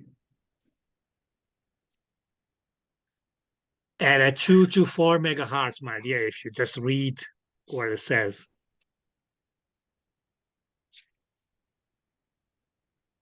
Okay, at a frequency of 2 to 4 megahertz, the size of your microbubble. What did you mean by your microbubble? Your contrast agent, right? Or we can say, okay, the molecule of your contrast agent, because, okay, in other cases, okay, it will be a drug. Okay. Right, okay. So at this range of frequency, you can say, okay, the size of your microbubble is equal to the size of a red blood cell. Did that make sense? Yes. Right, okay. But Vikamani says, okay, in that case, it's okay, it may not produce as okay the required mechanical index. Because it doesn't have it's okay, we can say it's okay, the required resonance.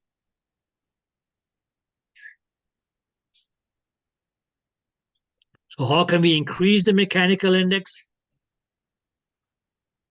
We can increase the mechanical index by as okay, yeah, using a lower frequency transducer, which will then cause more expansion of the microbubble, not of your red blood cell, only the microbubble, to hit or to get a mechanical index that is going to is okay be high enough for the contrast agent to produce enough resonance to achieve the contrast harmonics that will lead to the production of a contrast image.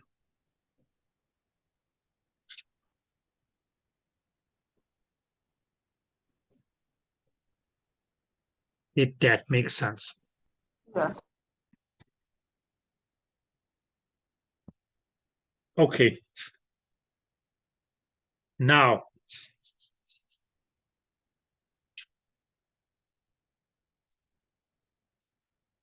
when we say it's okay, we can say it's okay, the relationship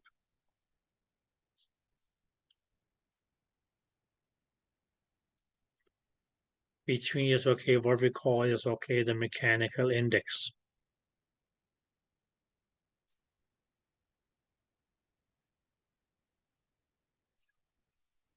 And okay, yes, the contrast harmonics.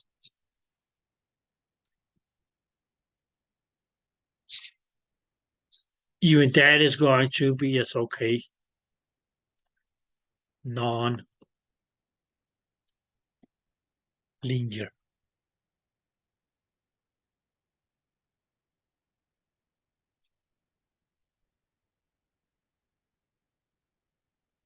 Is that clear? Okay, which mainly mean that, okay, yes, if you, for instance, okay, on one side, say that, okay, yes, we have the mechanical, and I'll check it on this side, and on this axis.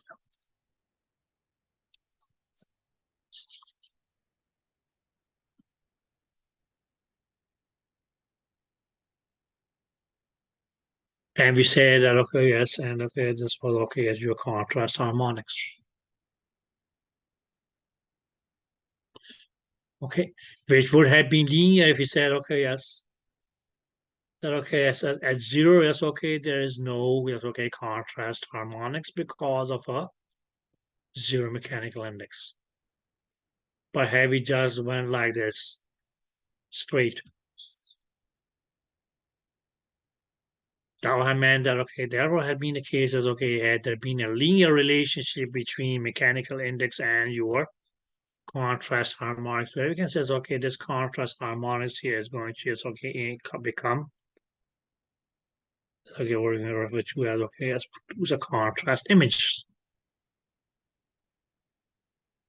Okay, but you as, okay, this relationship here is going to be as, okay, nonlinear, which will mainly mean that, okay, as it's not going to be as, okay, as straightforward as here. That we says, okay, as we as, okay, just keep on as, okay, increasing the mechanical index, that's going to be as, okay, an equal or as, okay, increase in, okay, as the contrast harmonics.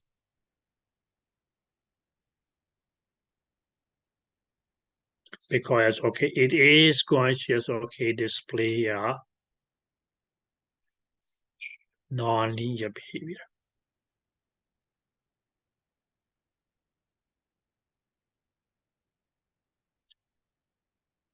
Is that clear?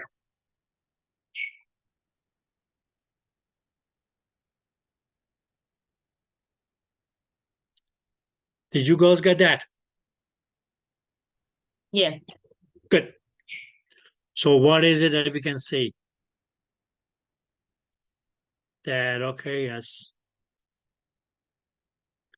as long as your mechanical index is something less than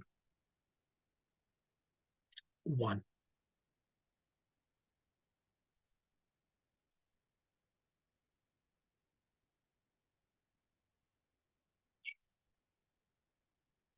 That we actually is, okay, have no contrast harmonics.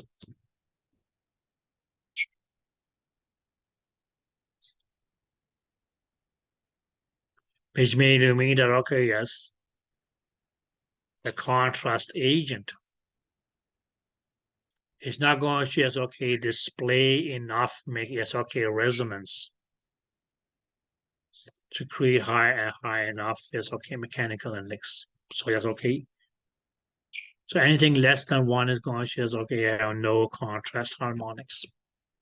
If your mechanical index is less than 1. Is that clear?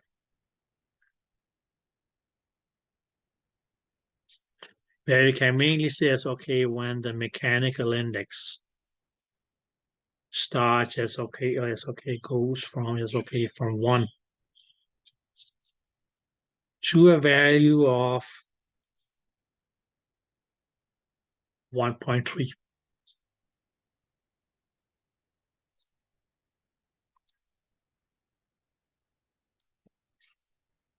When your mechanical index is okay, go from as okay extent of 1 to 1.3.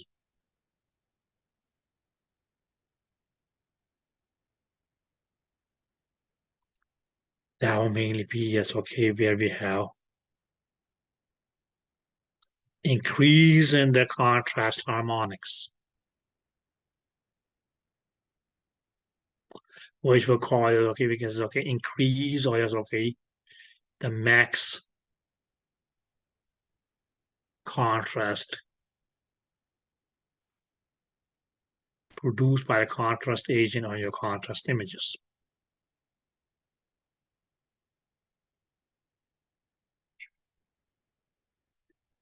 Is that clear? Whereas, okay, as if we increase the contrast, or if we increase the mechanical index of your contrast of okay, greater than 1.3, that is actually going to be okay. Where well, okay, that will actually okay lead to that bursting of a microbubble, which is mean it's okay going to just okay bring your contrast harmonics back to 0.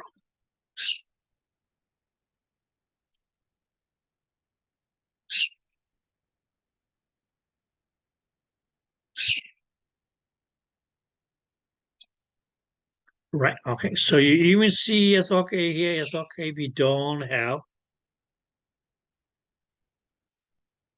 that linear behavior. Even it's okay when it comes to your relationship between the mechanical index and the contrast harmonics.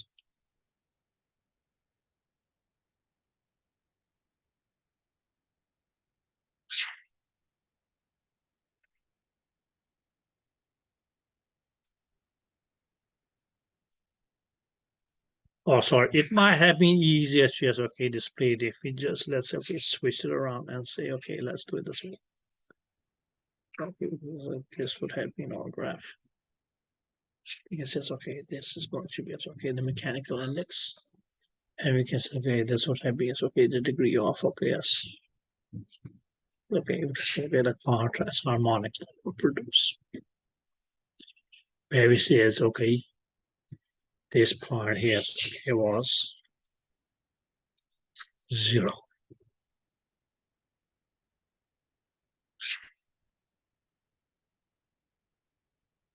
Where we said okay, yes, that if it was linear, okay, our graph would have been like this. Right, our opinion is okay if there was linear, it's okay. Relationship between is okay the contrast harmonics and okay the value of the mechanical index.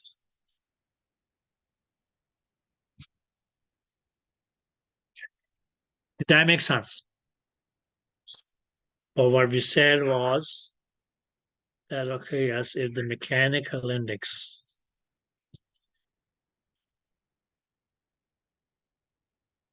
goes from a level of 0 to 1, That means okay where we had no contrast harmonics.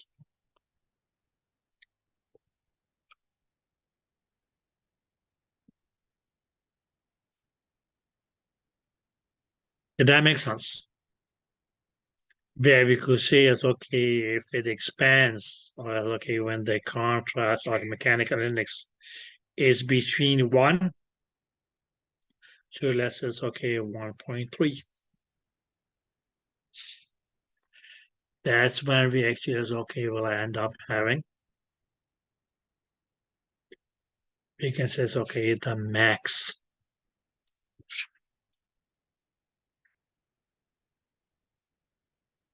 contrast harmonics. There, okay, once you can say it's okay that the mechanical index is going to be it's okay greater than 1.3.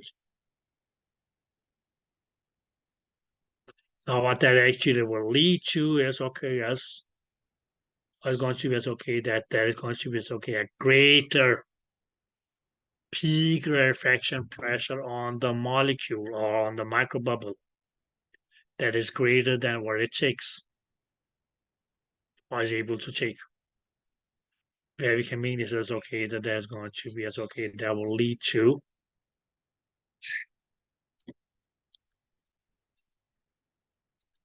bursting of the microbubble and pretty much okay as bring your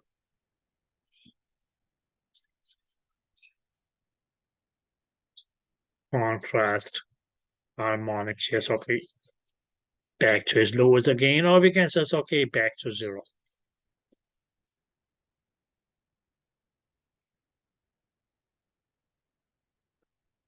Did that make sense?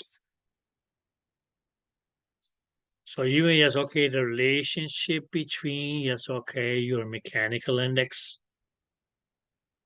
and okay, yes, the contrast harmonics. Or how much harmonics is it that your contrast agent is going to produce? Does not have a linear relationship.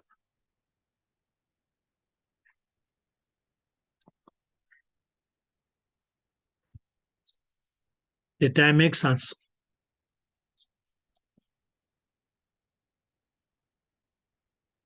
Did that make sense? So practically goes, how are we going to be able to yes, okay, pop our micro bubbles? By reducing the frequency.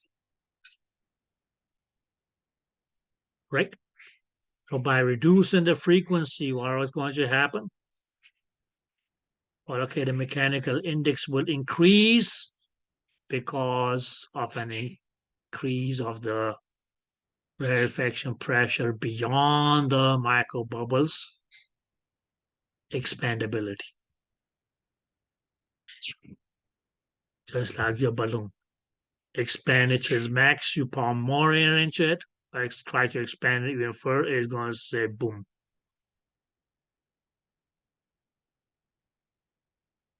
Okay, but if you want to shorthand write that, good.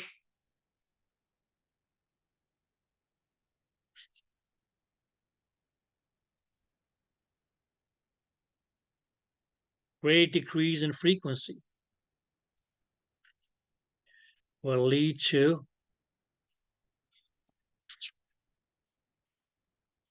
too great increase in the mechanical index, which will lead to as okay, too great as okay, peak rarefaction pressure, which will lead to as okay to the balloon or microbubble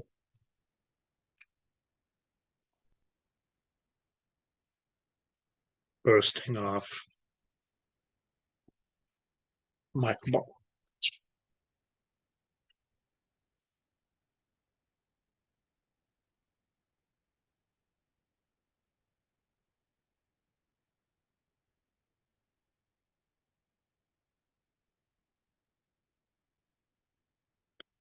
Did that make sense?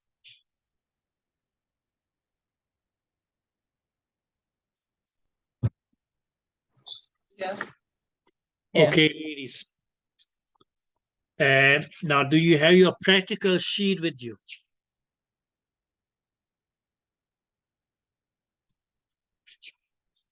Yeah. It's now okay, let me just-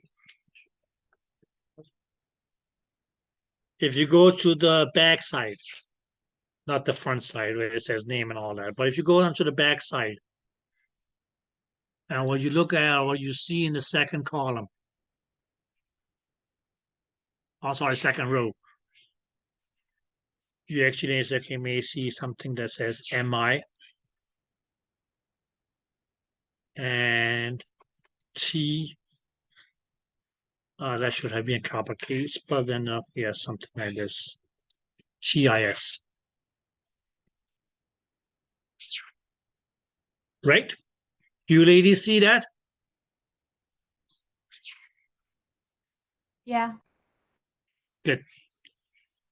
Now, ladies, what does this MI stands for?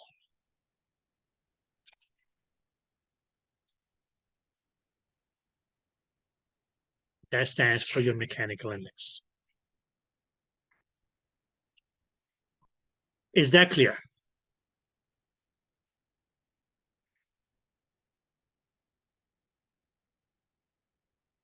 Is that clear, ladies? Yes. Good. Okay. Now the TI. Now TI actually is okay, stands for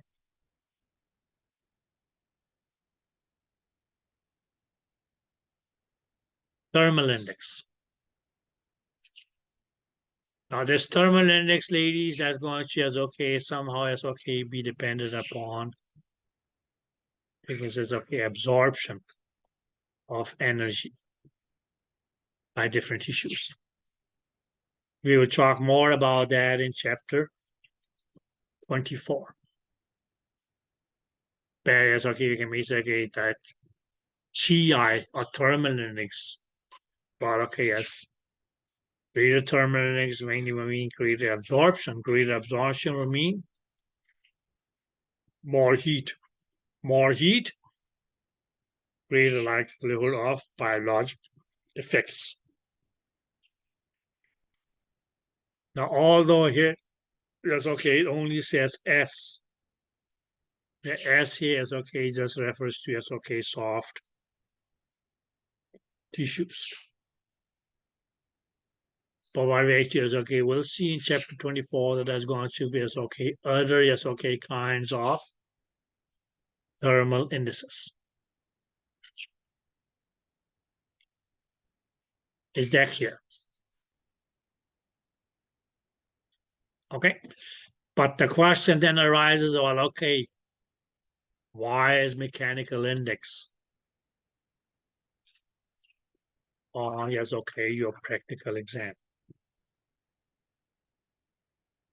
Because my dear girls, this is actually just okay, going to be as okay, a number that okay as will be there. Is okay, you will have that displayed on your monitor or screen. Okay.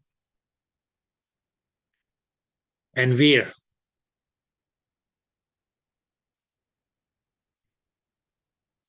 This is your screen. This is, you can say as okay, this is where you have okay as your image. Is that clear? We can say as okay, we also as okay have let's yes. In different depths, we can say as okay, we also have okay multiple focal points. Over here, you may as okay, we'll have okay as a list of let's say as okay, whatever settings you're on. One that always going to be there will be P mode. If yes, okay, with your B mode also is okay. Let's say it's okay, turned on. Let's say it's okay, your M mode. A list of data of okay, different things applicable to M mode will be displayed here. So likewise here for your B mode, that's going to be okay, your frequency, your amplitude, power output, things like that. All that information is going to, as okay, numerically is okay, be expressed here. But up here is okay, you can say it's okay, the upper right corner of your screen. You actually may see as okay, something that will say MI. And right next to that MI, you may see a number.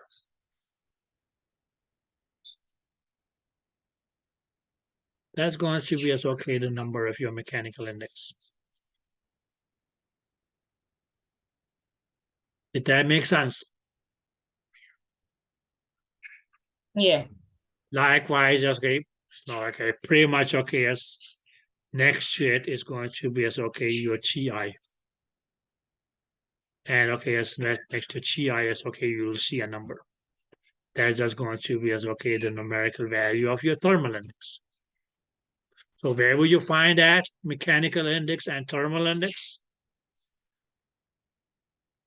In the right upper corner of the monitor. If you don't like the word monitor, well, okay, you can say screen. If you don't like the word monitor or screen either, yes, okay, you can say display. And if you don't like either of these ways, then okay, God help. Okay, I gave you, yes, okay, 3 choices. So what's going to be, yes, okay, your practical question here? Can you tell me what the mechanical index reads right now? You just have to know where the mechanical index is written and be able to read the number. If it says, okay, 0.1, okay, just say, okay, it's 0.1. Did that make sense? Yeah. Yeah. So the main thing you need to look at know is, okay, where do I look for the mechanical index? Where do I look for the thermal index? So if I say, okay, can you tell me, yes, okay, what the mechanical index reads right now? And if you're looking at your keyboard, looking at the roof, looking at me, I say, okay, what can I do? The mechanical index is not going to be written here. Okay. But it's okay, the kind of emoji that I may be displaying at that time may tell us, okay, how much is okay, peak rarefaction pressure I will be able to take.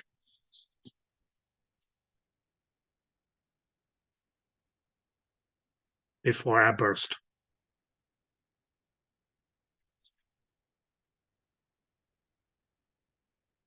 Okay, so don't increase the peak rarefaction pressure beyond the allowed mechanical index.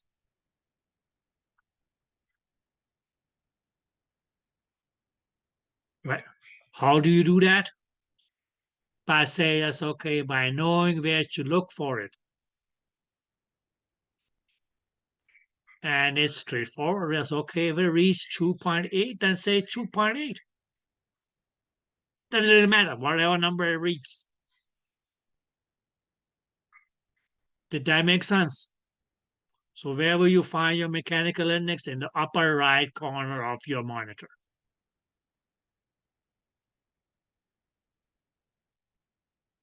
Clear? Now hopefully it's okay on Friday. It's okay once we're done with your quiz, which is going to be as okay very easy.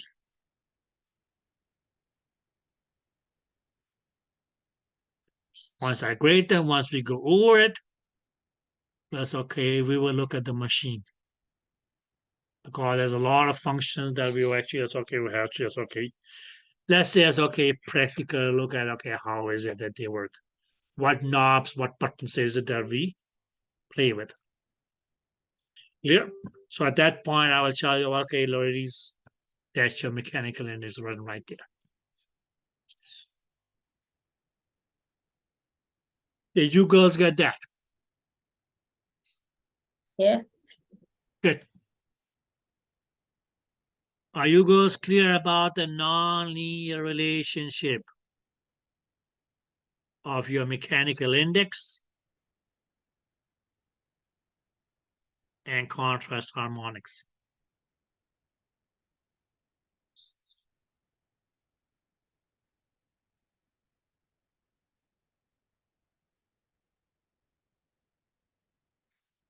You have a table in the book 17.2.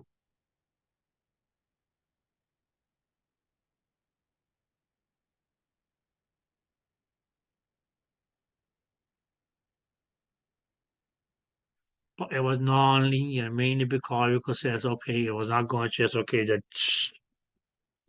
continuously.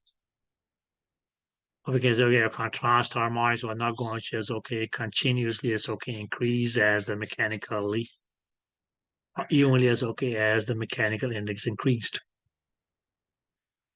It was non-linear. First, nothing. Then all of a sudden, zoop. And then, boom.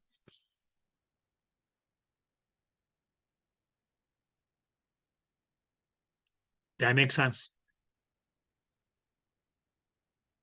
Yeah. Just as we yesterday had, okay, as a similar table for us, okay, the strength of your harmonics. And yes, okay. Oh, sorry, okay, it's okay. Where was it? The strength of your harmonics. Where was it? Okay, damn it.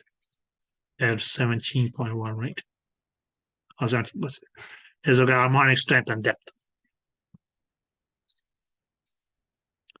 Clear?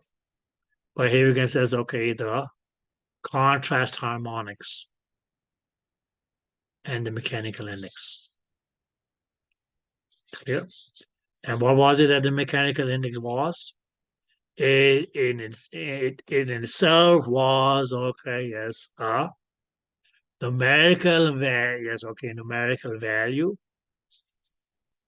of a non-linear behavior of the microbubble,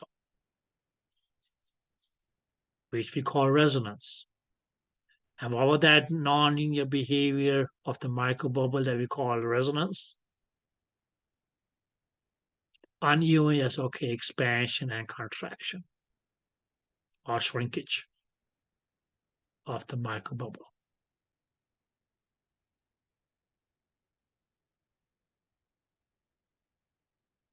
Did that make sense?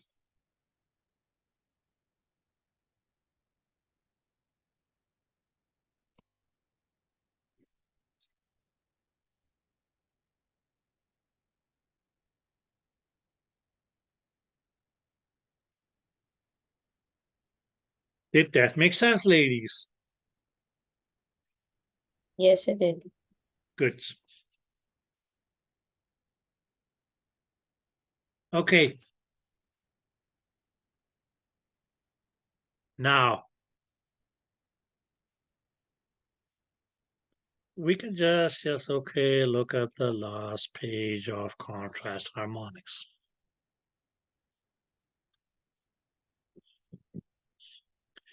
And we can say, okay, now let's say it's okay, with the radius, okay, will be two factors that we can say, okay, determines the, should we say it's okay, lifespan?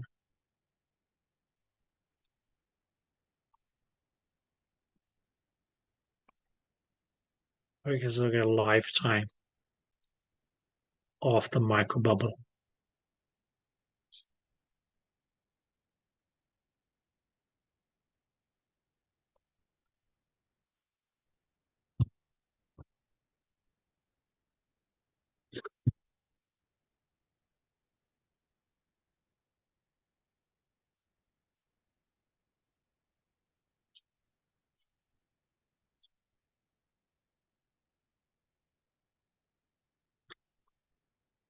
Is that clear?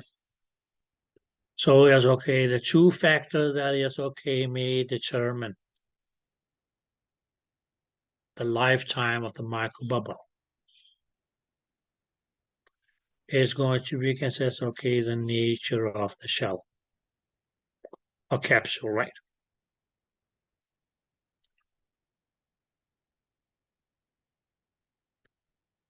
Which was this.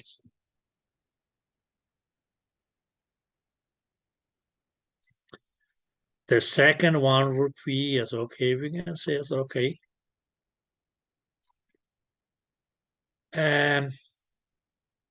Okay, should we say it's okay the gas that fills the microbubble.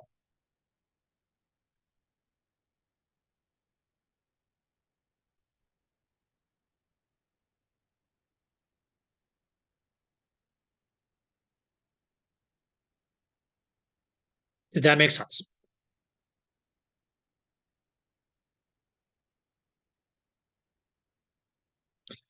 Now, girls, when we say, okay, the nature of the capsule or shell, what's going to be, okay, main determining factor or two factors here?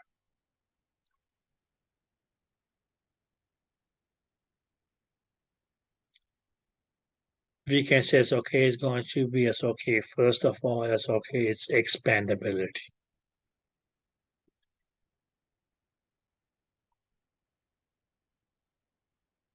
Now, is there anybody who is in doubt what the word expandability means?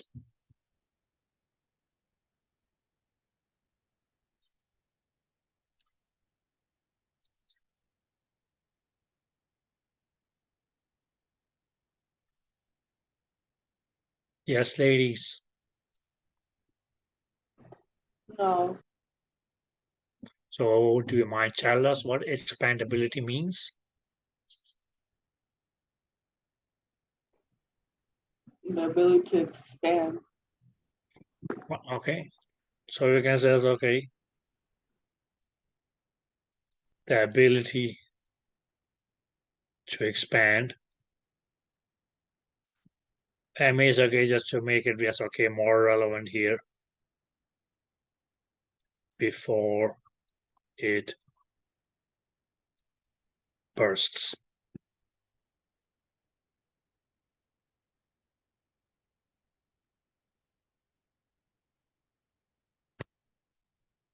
Clear? So that was one of the features that was going to just, okay, determine the lifetime of your microbubble.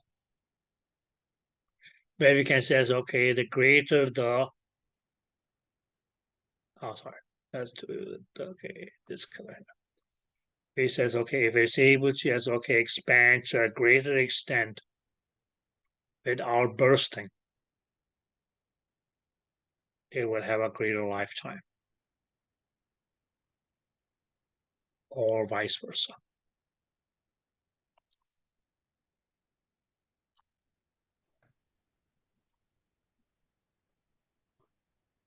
Because if it's a microbubble that's going to just, okay, up, and okay, it's the least expansion. Well, okay, it's not going to be living for a long time. Clear? Now, another feature, which means, yes, okay, will be dependent upon, yes, okay, the nature of the capsule. That will, yes, okay, determine the lifetime of the microbubble is, we can say, okay, pore size in the capsule.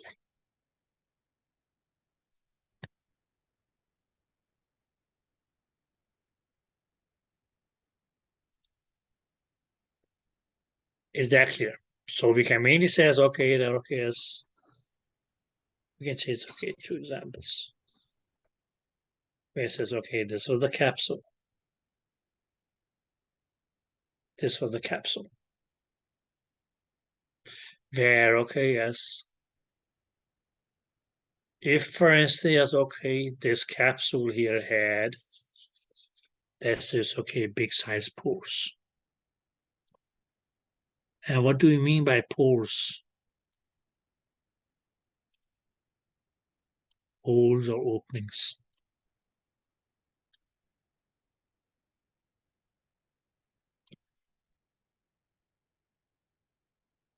Clear? What that mainly is, okay, will lead to is a shorter lifetime.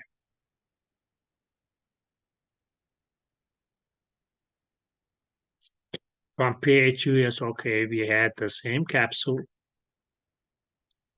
but where, okay, where it was made of a material which had, we can say it's, okay, smaller pores.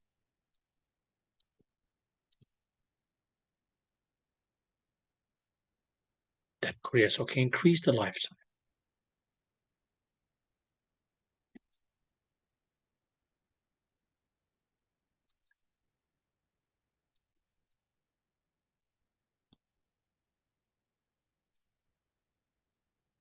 For me, it's, okay, call that, okay, as your microbubble. Have a greater lifetime.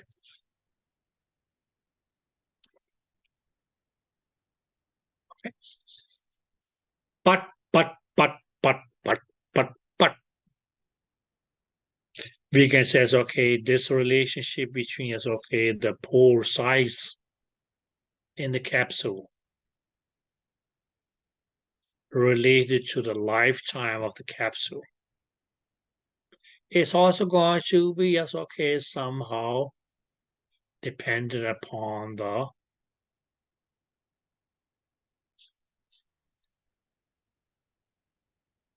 gas that fills up the microbubble.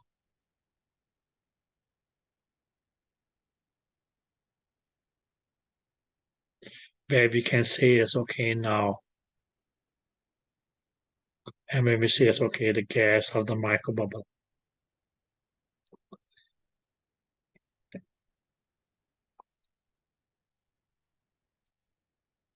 Or we actually is, okay, talking about is going to be, as okay, we can say, okay, the size of the gas molecule.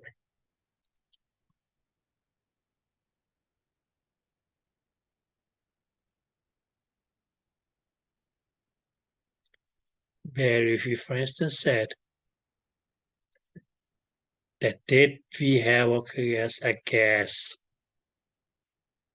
that was going to fill up your microbubble, where the size of the molecule is small.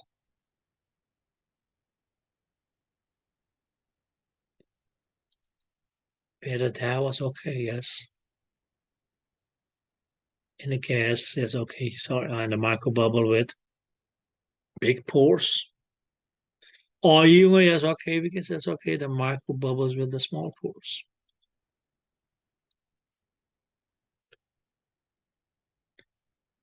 But in both cases, yes, okay, that was mean is okay, that small size microbubble.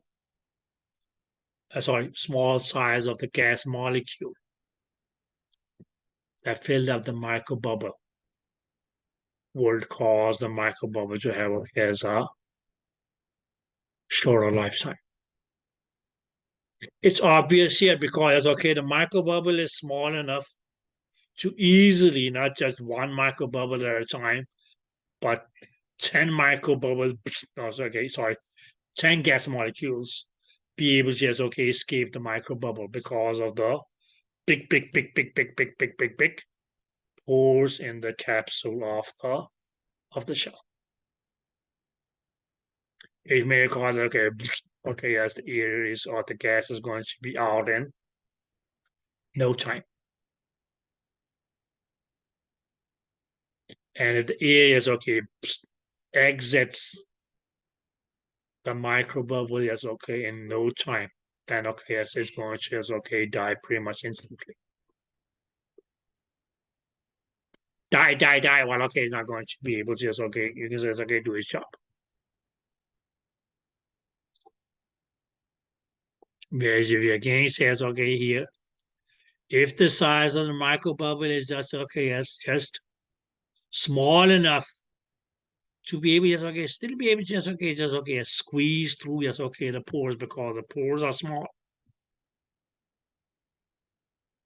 It will still cause okay, as this microbubble yes, okay, to have a smaller lifetime. Okay, but if we say it this way, that okay, yes, this was our capsule. Let's just say it's okay, the V is okay, for instance, okay, here have this small pore size.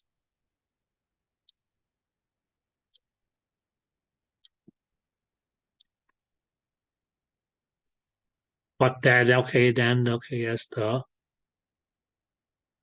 size of the gas molecule is bigger.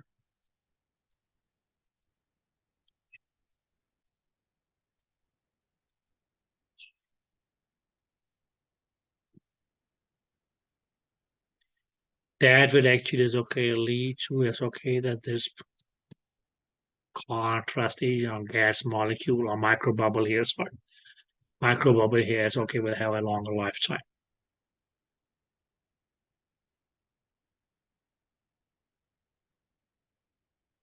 Although you can say it's okay, what happens is okay if we increase the size of the microbubble, it's okay. We can say it's okay. Maybe the size of the pores goes from this to this because it's okay. The shell expands. And now there's okay. The size of the microbubble was big, but now it's okay. It's going to be relatively small enough in relation to the pore of the capsule to be able to leak out.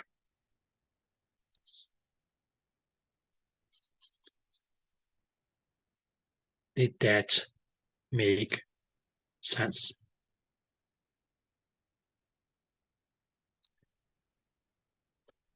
Yes. So the relationship between the pore size and the gas, it has to be inversely in order for it not to Well, you leak. can say as okay, the gas molecule should be smaller than the pore um in the shell. Okay. Clear for it to be able to squeeze through. Oh, Okay.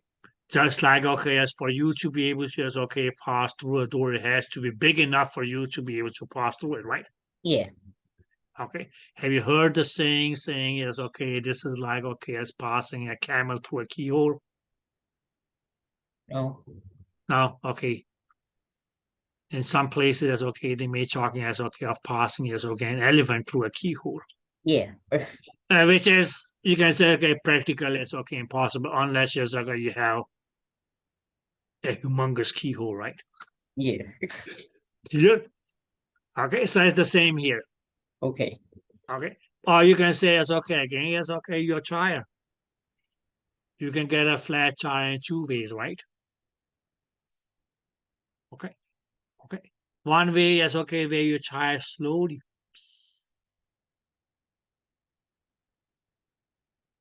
Why is it slowly? It's okay, just going to become flatter and flatter and flatter and flatter. And eventually, it's okay, you end up having a flat tire. Come, my dear, that was a small, mini, bitty hole or pore in your tire, right? Mm-hmm. Through which, okay, there was a slow leak of the air, right? Yeah. Whereas, okay, if it's a big pore or a big, yes, okay, you slice your tire, okay, that's what happens. Okay, let's go, bum. Okay, and you see, okay, that was okay. It's a big hole in your tire. What's going to happen?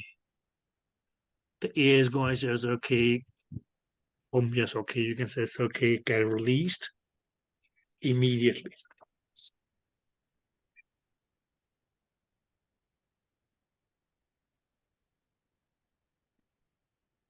Is that clear? Yes. Good.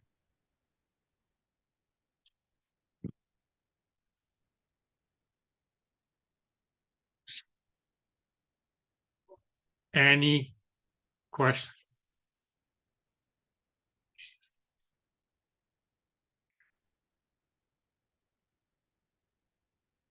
I have a question. You might have mentioned it yesterday. Where does harmonics happen? Is it in the transducer or in the medium? No, my dear.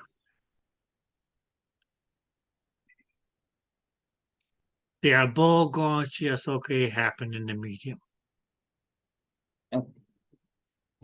But the difference between tissue harmonics contrast harmonics was that tissue harmonics develops during transmission, Okay. whereas your contrast harmonics Develop during reflection. reflection.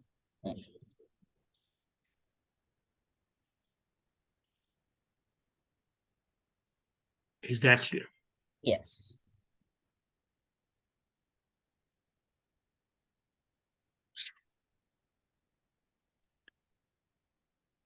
Any question? Now, if you look in your book on page 282,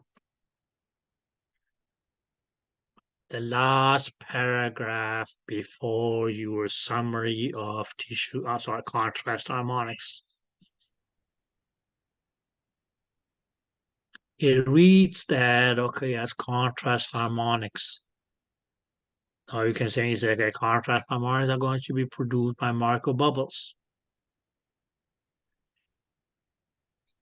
It's much stronger than tissue harmonics. Just highlight that one. Okay. Okay, so you can say, okay, the contrast harmonics are stronger or greater than tissue harmonics.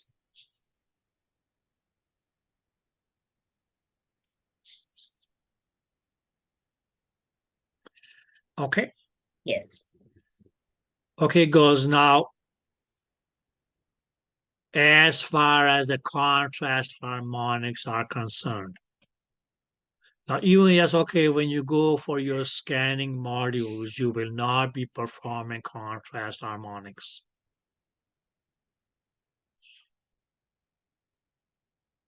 In the lab. Okay. Is there a specific reason why we're not able to? Because what is it that you need for contrast harmonics? Contrasting agent? Drugs? Exactly. So you have somebody who is going to be volunteering to do that. Not just that it becomes a liability. It's not everybody who is going to be able to just, okay, administer contrast agents. Because, okay, what were they, well, what is it that they were in the first place? They were drugs. Or you can say it's okay, chemical agents. Okay. So usually that's okay, it's going to be as okay, either as okay, an anesthesiologist or something like that that's going to come in. Or as okay, a member of the radiology staff that will come and give the contrast agent. Or who actually is okay, who will know is okay what to do and when to do what. Clear? But your tissue harmonics goes as okay, that is a function that you will be able to as okay turn on your system. And I even think that okay, yes, where are we? Yes. If you look at the front page, now what I mean by the front page is okay, where it says name and all that. The third last is okay column or row, sorry, says harmonics. Okay, so on your system, yes, okay, goes. I will show you goes that tomorrow, on Friday, hopefully. There's going to be as okay a knob that says harmonics, and that's what you will be pressing. Not a knob, and actually there's a button that says harmonics, and okay, as when you press that, it gets on. When you press it again, it becomes off. How will you know that it is on? It will light up green. Did that make sense? So that's where you actually tell the system, okay, right now, yes, okay, we are doing harmonics. But since it's okay, we are not injecting, yes, okay, or not using contrast agents, what you mean is, okay, just, you can say, okay, all the kind of harmonics that you activate is going to be tissue harmonics. And what was it that your tissue harmonics did? Pretty much, okay, discard all the reflective frequencies that were lesser or even equal to or greater than twice the fundamental frequency. What was your fundamental frequency? The frequency of your transducer.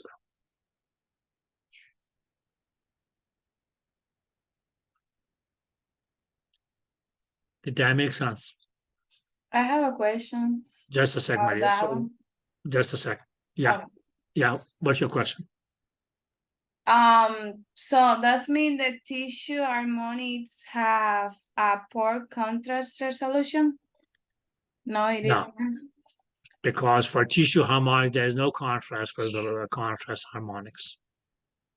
What they mainly is okay mean to see here is that, okay, yes, the strength of your contrast harmonics is greater than tissue harmonics.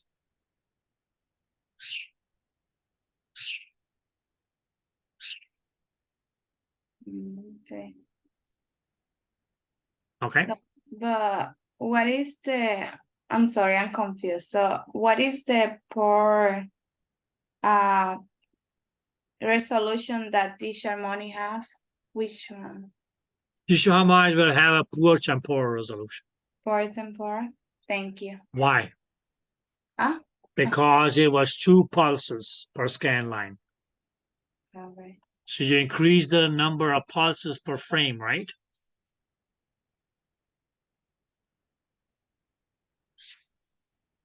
So you would not have been able to just okay understand that if you didn't understand chapter 13.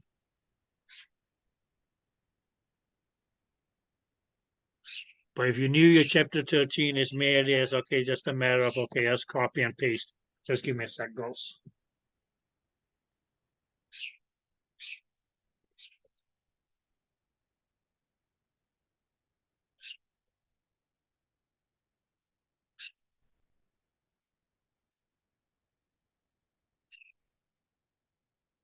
Did that make sense?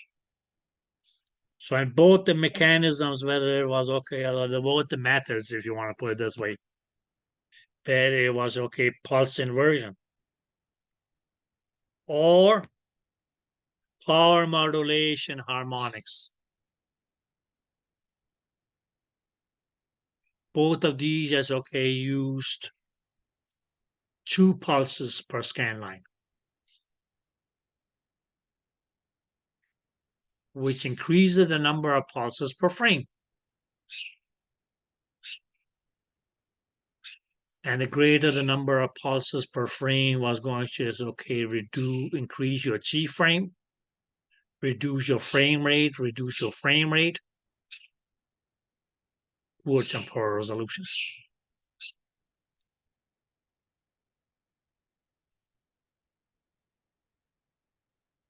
Yeah. But what they do is they improve your axial and lateral resolution.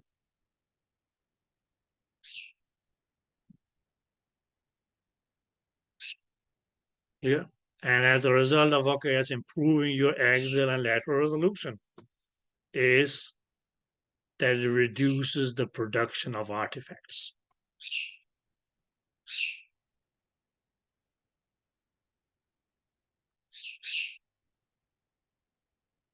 Did that make sense? Anything else?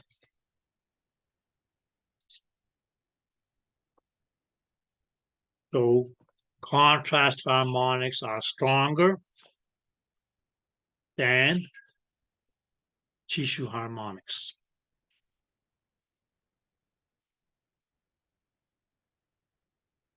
And girls, this was your chapter 17.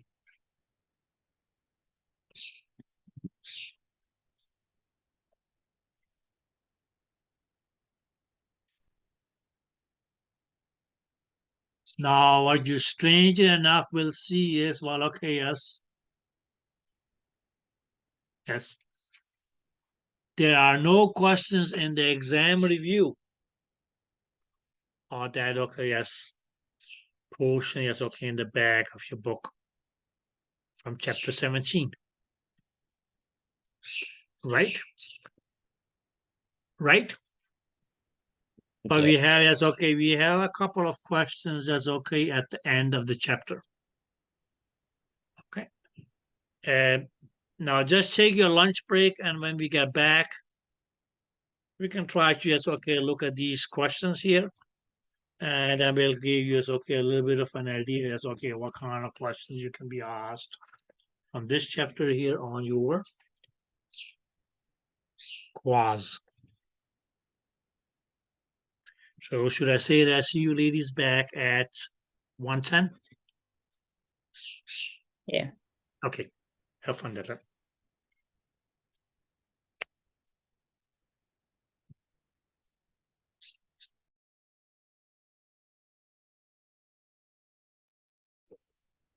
Eine Vescobeter in IKV. Yes, girls.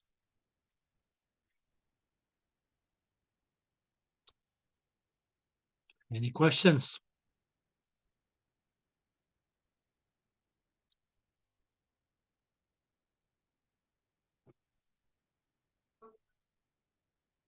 No. Okay.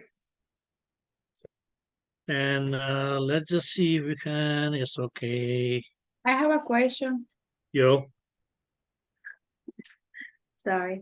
For the wider dynamic range, have the lower contra and high contra resolution, or it's inverse? I don't know. Which one, dear? The wider dynamic range.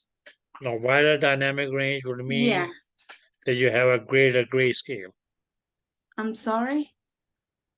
A wide dynamic range would mean that you have a greater grayscale. Clear? Now, when you have a greater grayscale, you will have a better, or you can say, it's okay, you will have lower contrast. And when you have lower contrast, you will have a better contrast resolution. So that's mean higher contra. If you want to put it that way. Oh, okay, thank you. Resolutions, you can't really put higher and lower. That's only Alright. going to be, it's okay, the numerical values. But Got then it. you'll say, it's okay, the greater the numerical value, poorer resolution. With names. I have a question. Mm. Speaking about the dynamic range, on the table that you told us to remember, it's going from high to low, right? Or yeah, okay. Okay. But that's just you can say, it's okay, the dynamic range of it's okay, you can say, it's okay, a comparison of the dynamic ranges of the components of the system. Oh, Okay. But it's going to be, it's okay, greatest in your transducer. yeah. Okay. Because as I said, okay, and you said an easy way to remember that is that your transducer is analog, which will mean that it is limitless. But what it actually means is okay for is okay that transducer having is okay the greatest dynamic range is that it receives okay as the greatest varieties of shades of gray. Okay. Yep. So it has the greatest grayscale.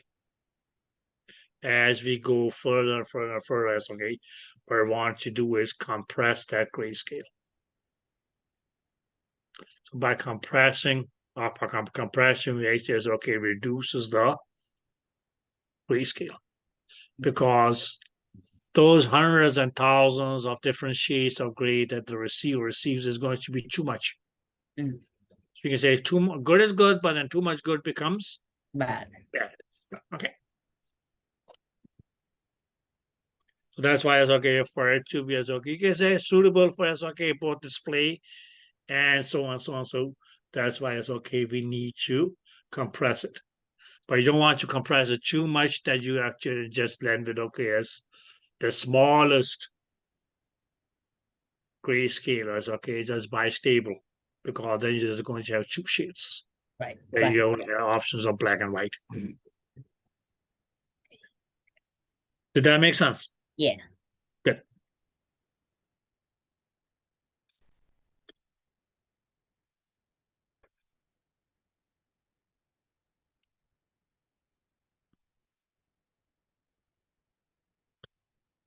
Okay, ladies. So let us just see as okay the questions as okay here at the end of the chapter. And you realize, well, okay, it's not really as okay that crazy.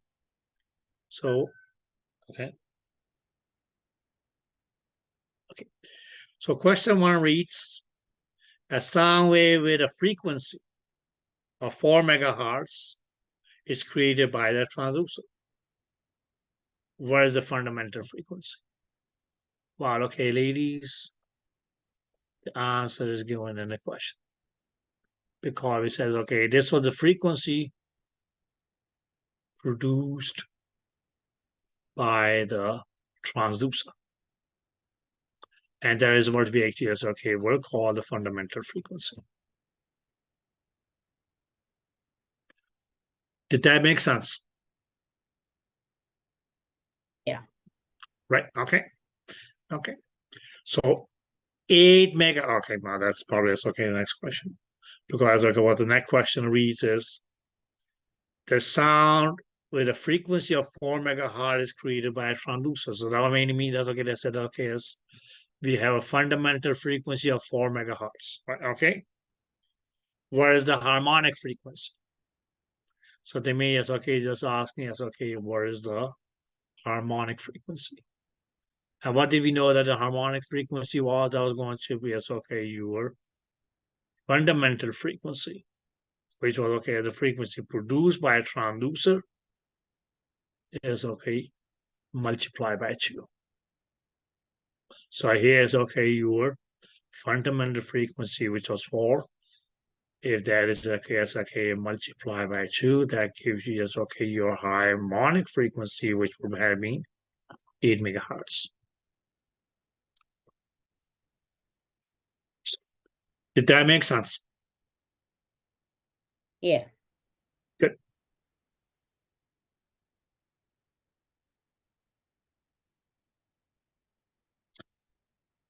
Okay, girls. Next is going to be a so-called question number 3. Now, which of the following creates harmonics? Now, girls, here is okay. It just says okay. Which of the following here is okay? Create harmonics.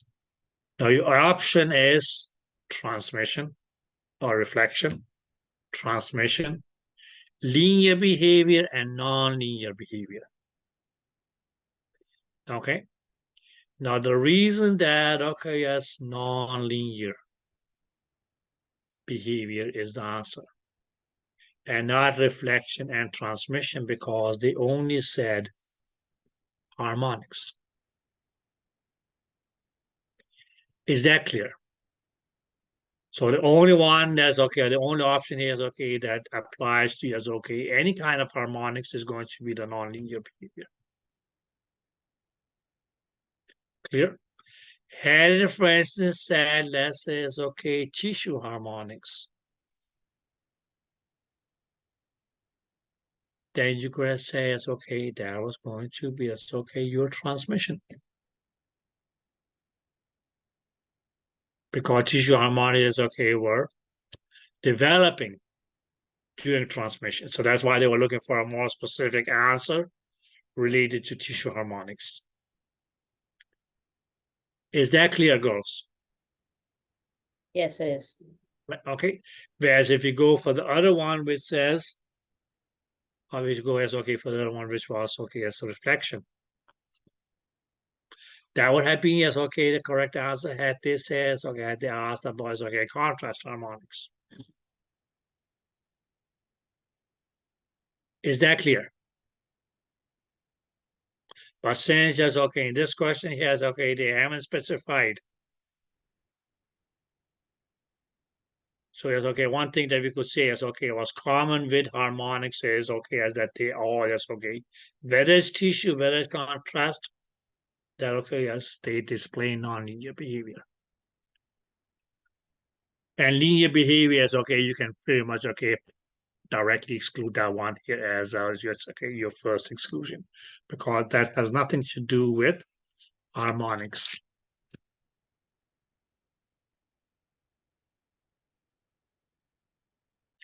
Did that make sense?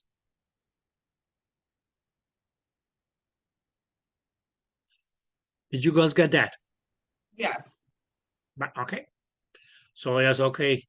You may get the question, and it's okay if it said tissue harmonics, then it's not going to be nonlinear behavior, and it's going to be transmission. You says okay, contrast harmonics is not going to be nonlinear behavior, then the answer will be reflection. Now, just the cheat, ladies. We say it's okay. Tissue harmonics.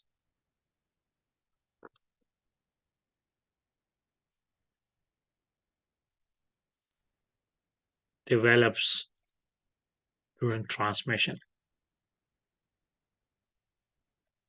Chi.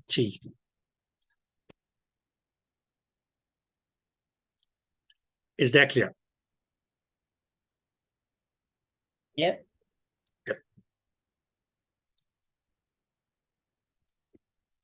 Question number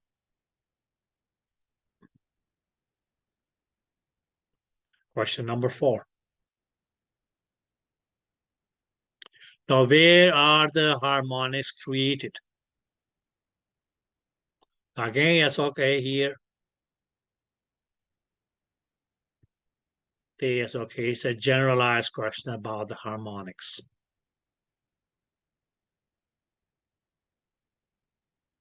Okay. What they mean by created is, I mean, yes, okay, going to be, yes, okay, you can say it developed. So, yes, okay, whether it was tissue harmonics or contrast harmonics, they both develop in the tissues. Or what we, yes, okay, goes, yes, okay, roughly, yes, okay, the media. Yeah, but the only difference between the two is that, okay, yes, the tissue harmonics develops, yes, okay, during transmission. But it develops as the sound wave travels through the medium. Clear? Or is being transmitted. Whereas, okay, as your contrast harmonics still develops in the tissue, but that's just during the reflection.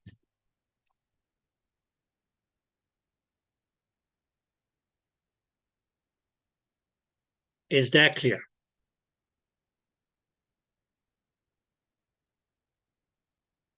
Is that clear? Yes.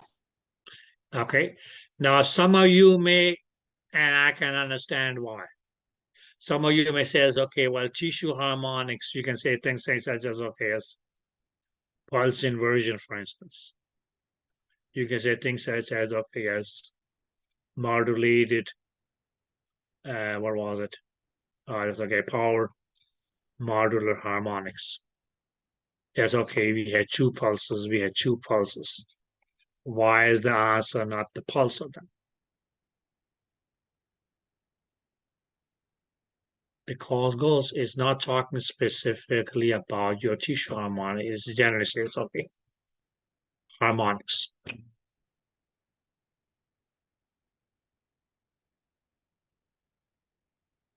Is that clear? Yes. Okay, so that was okay, yes, put there to trap you. Okay, but the harmonic media is okay, it just develops as the sound wave travels through, yes, okay, in the tissue.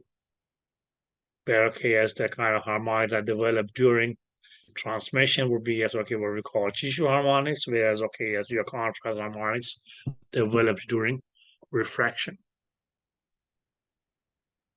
Where we now know that the greater is, okay, expansion of the micro bubble, because, okay, yes, greater amount of energy, yes, okay, be reflected back, which will become, okay, at that contrast actually is going to appear brighter on your screen.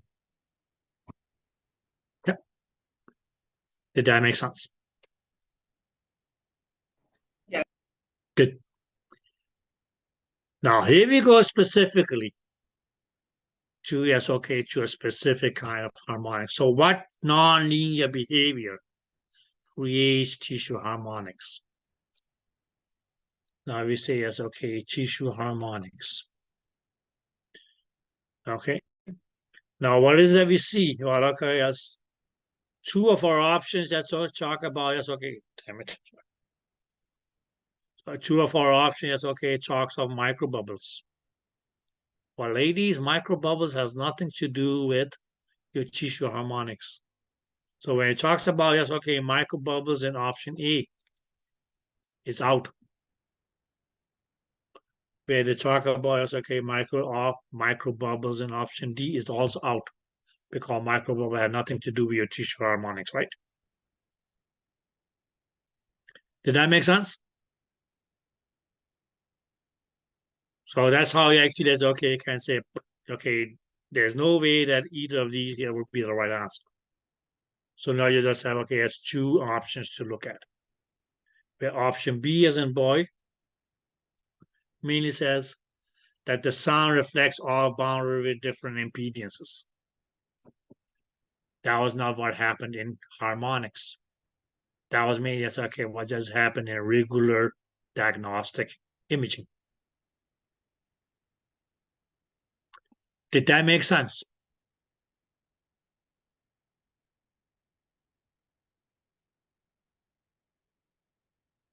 Did that make sense? Which means, yes, okay, just leaves us to the last option, which is option C as in cat, which means it reads, okay, sound travels faster in compression and slower in rarefaction. And we talked about that yesterday, right? So that was, okay, as one of the non-linear behaviors of your tissue harmonics. Did you guys get that?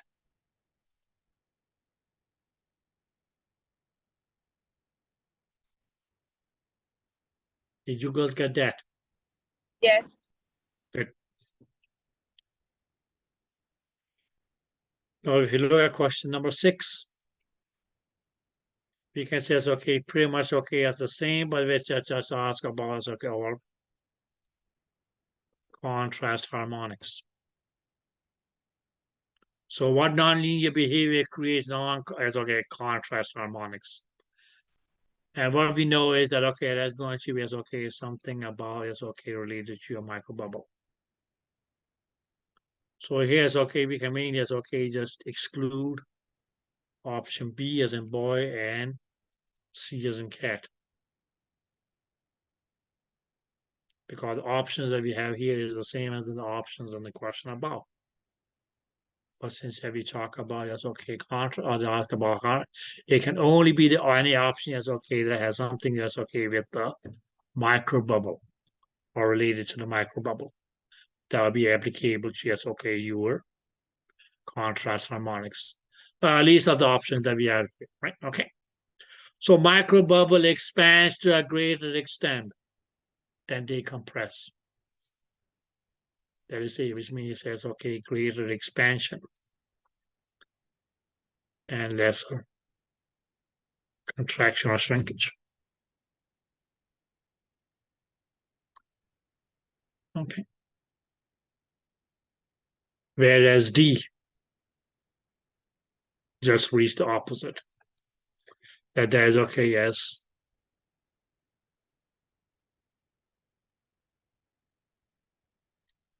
greater compression and lesser expansion. And it was this nonlinear behavior that created your contrast harmonics.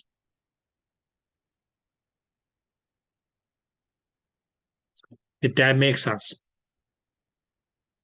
Yeah. Yes. Good. Question number 7.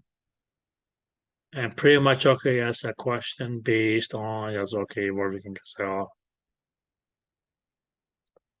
relationship ology, right? Right, okay. Because we talk about is, okay, the mechanical, yes, okay, relationship between mechanical index and, okay, yes, the two factors, which primarily is, okay, were peak rarefaction pressure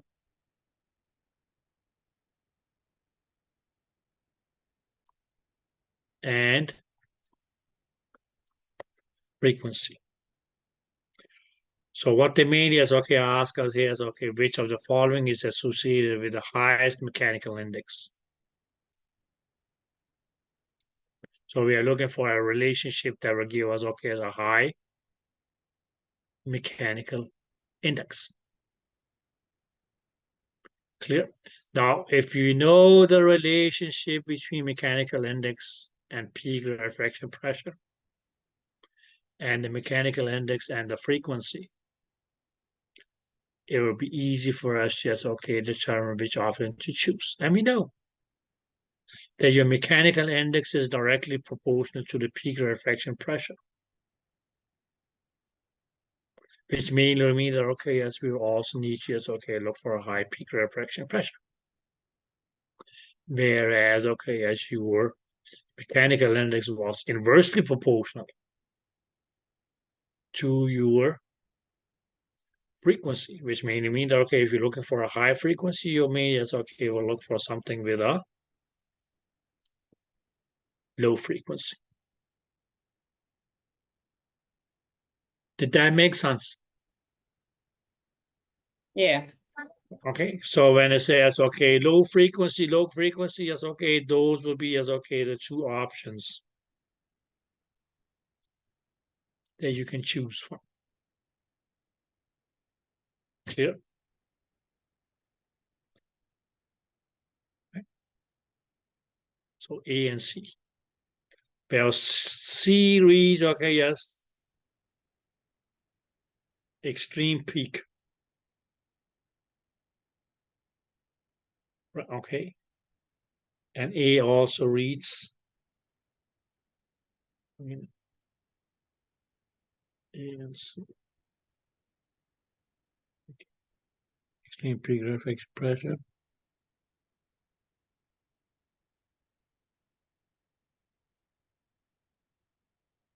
Okay.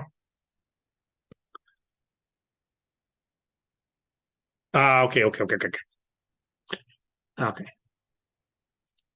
Because, okay, what C says is extreme compression pressure. Okay, it was not the compression pressure, it was the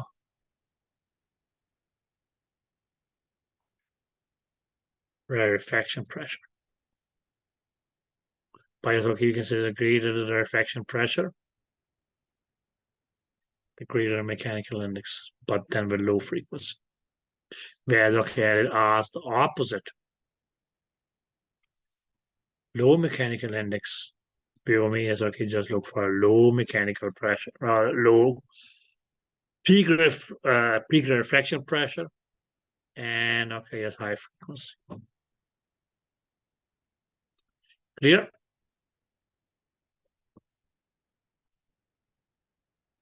Clear. Good. Okay, now earlier today, or okay, yes, somebody sent me an email regarding question number 446 in the exam review. And look, girls. Now, what we mean is, okay, I talk about here is going to, is okay, we have choose, it's okay, scan converters undergoing evaluation, system A and B. So we're going to have, it's okay, two systems. We say system A, we say system B.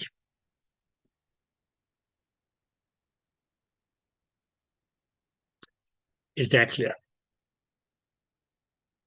Now, in your system A, what it reads is that, okay, as you have, okay, as 1 million pixels.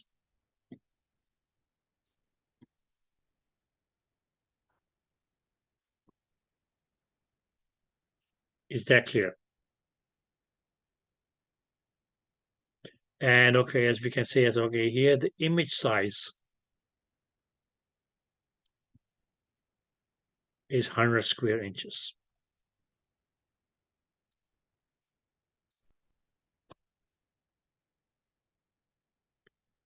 Clear?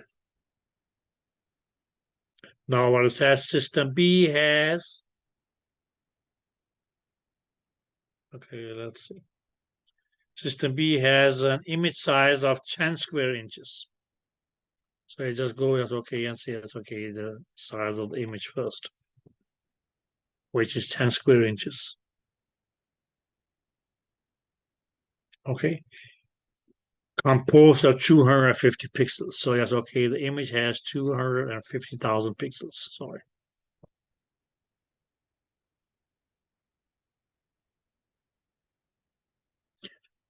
Now what they mean is okay, just ask us here is okay, yes, which shows small details. Which means to me is okay, have a better resolution.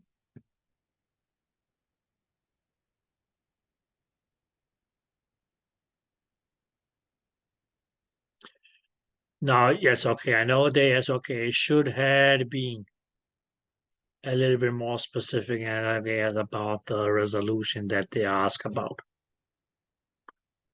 Which means yes, okay, is the spatial resolution. And what was it that your spatial resolution was dependent upon?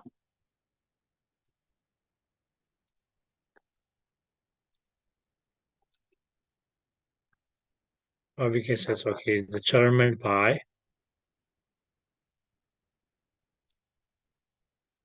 pixel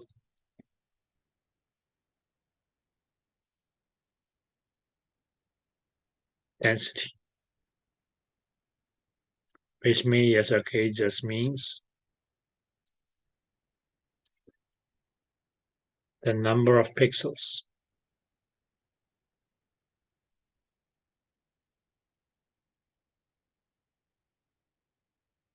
per square inch.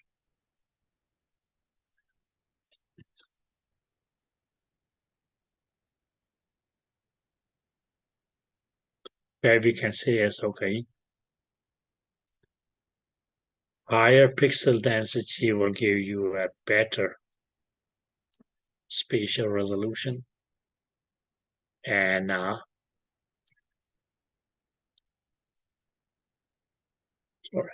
lower pixel density will give you yes, okay, a poor spatial resolution.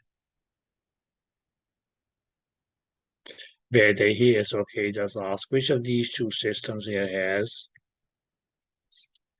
the better resolution because it shows more small details. So how do we calculate you can say the pixel density of your first system? We said the image had a total of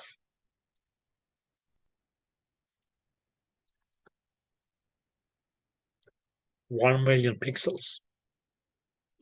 Where the size of the image is 100 square inches.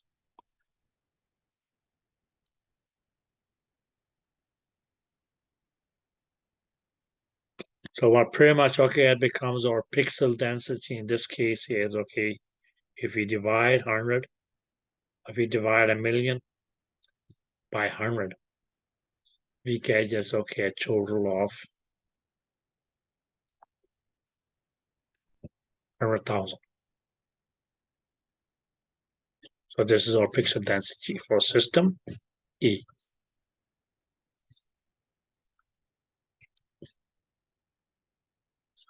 We go to the other system. We can say it's system B. Where as we had a total of 250,000 pixels.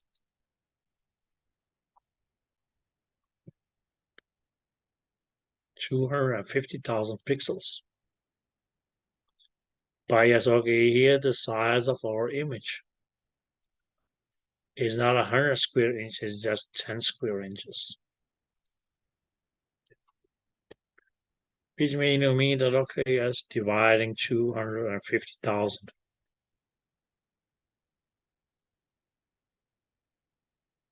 by 10 gives us a total of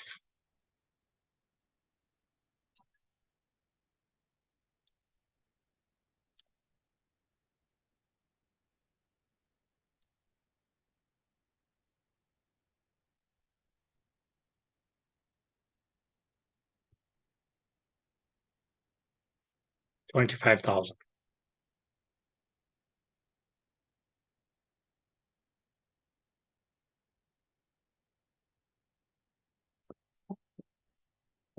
Yes.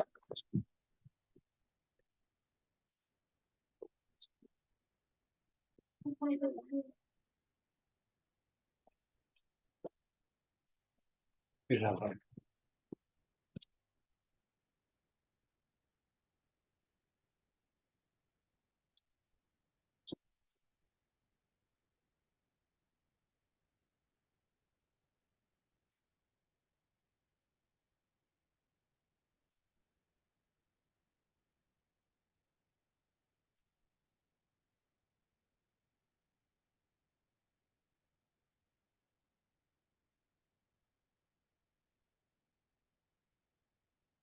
1,000.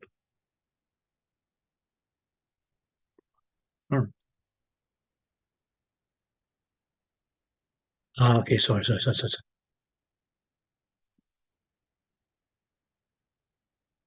Becomes 10,000. That's why.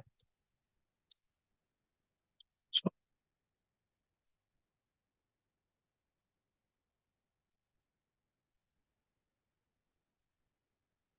see.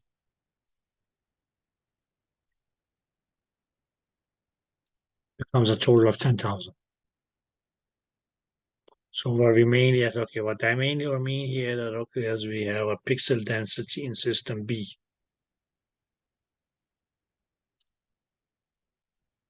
which is greater than the pixel density in system A, which is less, because 25,000 is greater than 10,000.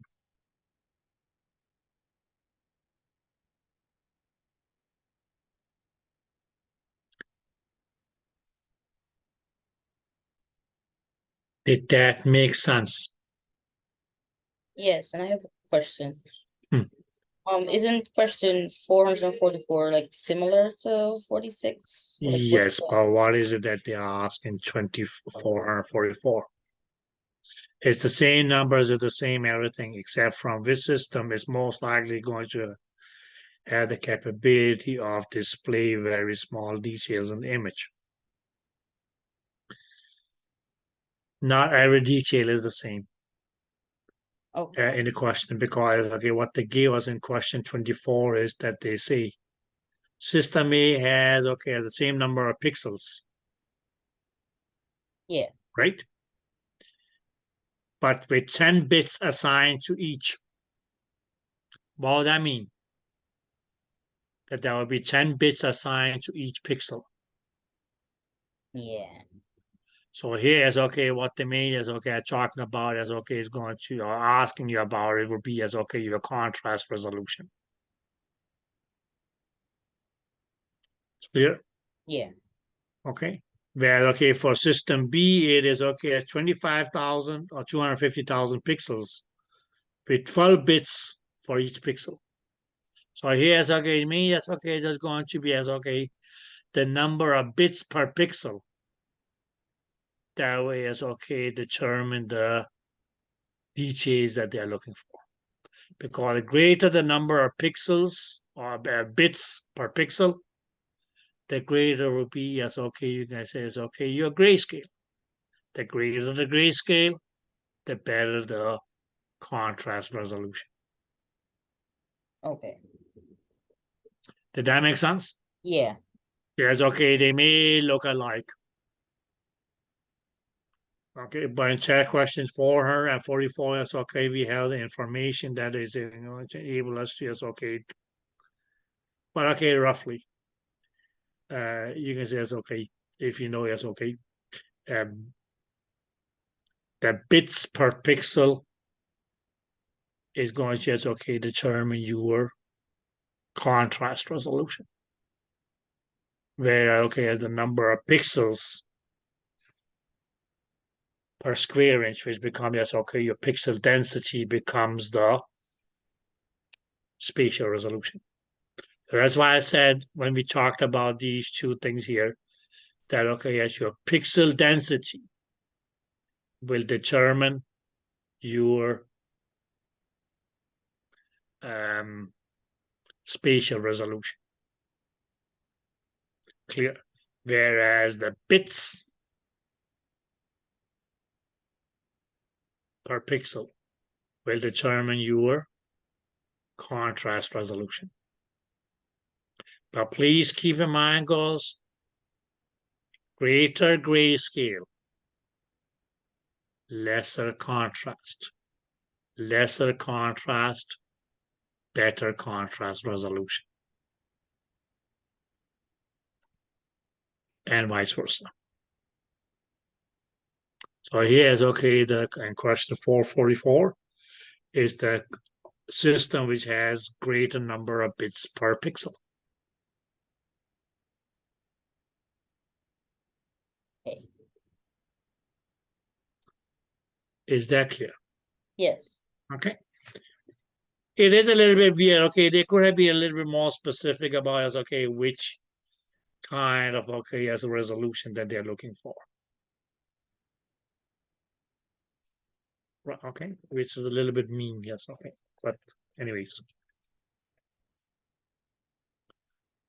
So yes, okay, if I put a question like this on your chest, well, okay, I will make it more difficult for you to mean yes, okay, because I'll be as okay, more specific of okay as the kind of resolution that I'm looking for. Clear? Because in question 444, yes, okay, if I say yes, okay, which system has the greatest spatial resolution? Then there will be system A because it has more pixels.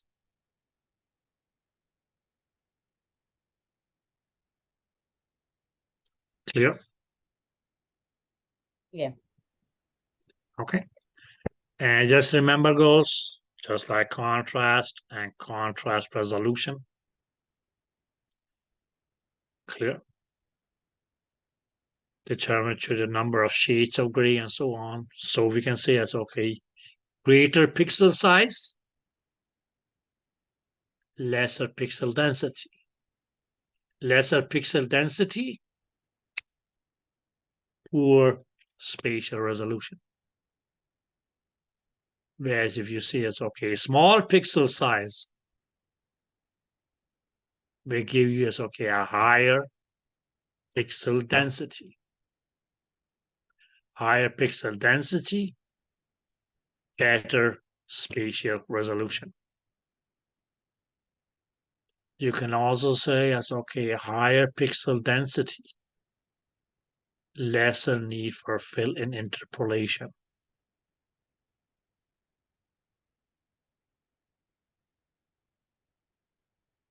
Clear? Yeah. Good. And make sure you know your compoundings.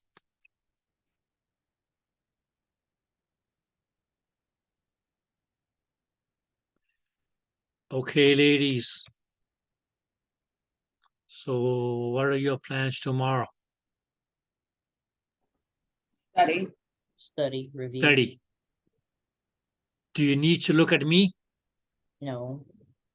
No? So you sure you'll be able to, yes, okay, carry it out on your own? Yes. Yes. Okay, girlies, then so you will not have a Zoom session tomorrow, okay? Now, if you get stuck at something, yes, okay, you can always email me, okay? Okay. Okay. Okay. So I'll try to, yes, okay, answer as okay, as quickly as possible. Okay. So, but girls, please study. I don't think the weather in Connecticut is okay as tomorrow is going to be suitable to go out on the beach. So, what the hell? Okay, stay indoors, stay warm, stay dry. Okay, let's grab your green one, and a cup of coffee, and chill. Yeah. Question before you log off. So the Oh. spatial compounding is just different angles of Exactly. frames Exactly. overlapping, creating one. Okay. Exactly. Compounding is mean you say, okay, this plus this plus this plus this put together. Clear? Okay. Clear? Compounding is made as okay, just multiple things put together. But when we say spatial, it's going to just okay from different angles.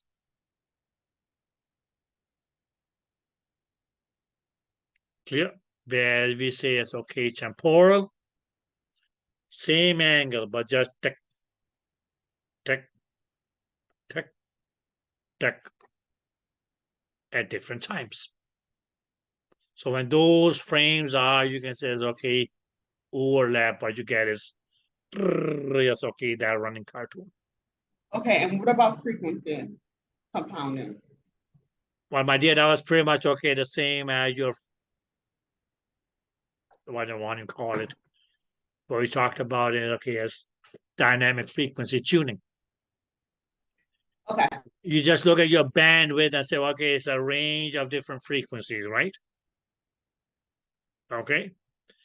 Okay. But when it says, okay, that bandwidth is divided into subbands, smaller frequency or smaller range of frequencies that are being compounded together. Okay. But then you have to remember, my dear, that okay, yes, high frequencies have a low penetration. So that means, okay, you can say get a higher range of frequencies on your bandwidth is going to only as okay get the shallower depths. Lower frequency, deeper depths, and the lowest frequency will be the deepest. But when all these as okay, sub readings from those sub bands are tick, tick, tick, tick, put together, you get that frame, which will be called frequency compounding. Did that make sense? Yes. Yeah, good. Yes, okay, go and compound a cookie or a muffin or a chocolate bar or whatever. Anything else? The frequency compound is only one frequency that they're with subbands, right? No, your bandwidth. Bandwidth. Clear? What was your bandwidth? Yes, okay, you had a minimum frequency, you had a maximum frequency, right? Yeah. Okay, so that range between that was mean that's okay, making your bandwidth. Okay. Clear?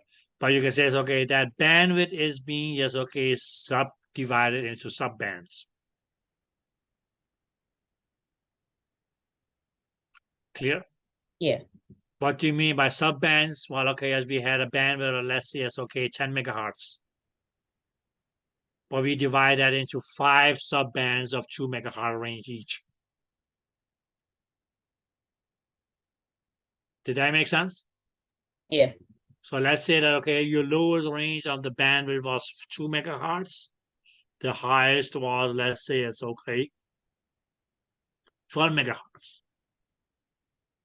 So you had a bandwidth of, okay, 10 megahertz. But I say from 2 to 4, that's one subband.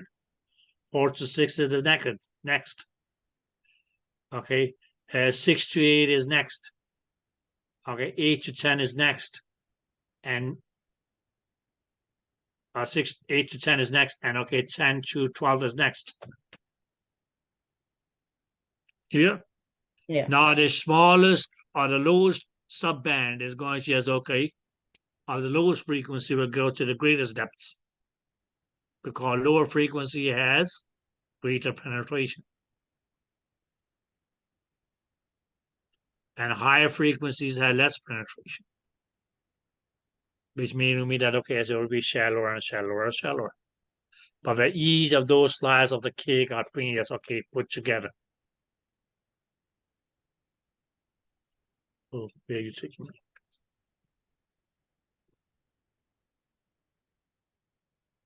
Let's do it this way, goes. Listen.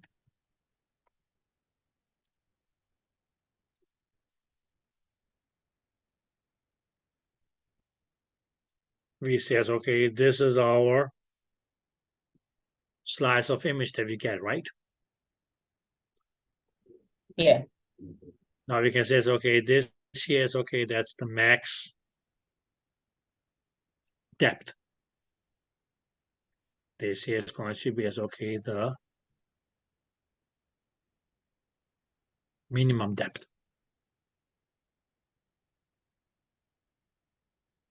Clear? What was going to as, okay, make this piece of our cake here? That was going to be as, okay, the highest frequency of the bandwidth. I guess, okay, the subband with the highest frequency. Where, okay, then as we go down here, we can mean it says, okay, this here is going to just, okay, be by the lowest frequency of your bandwidth, or the subband with the lowest frequency.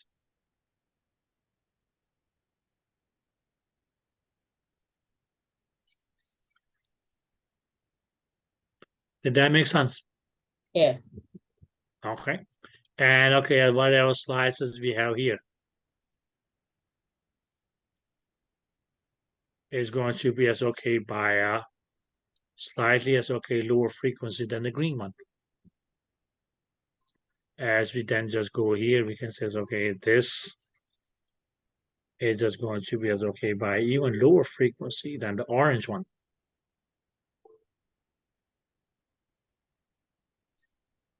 Where we can say, okay, this one here is going to be as, okay, by a lower frequency of compared to the blue one. Yeah, this one here is going to be as, okay, the lowest frequency, right? Did that make sense? Yeah. Of our bandwidth, which we said, okay, as the highest frequency is, okay, we said, okay, it was 12 megahertz. We said, okay, our lower frequency was 2 megahertz. So our bandwidth we had, okay, as a total bandwidth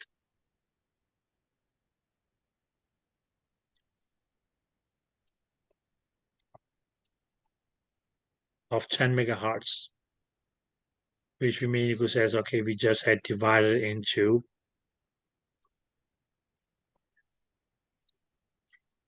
sub bands. Okay, 10 to 12, 10 to 12,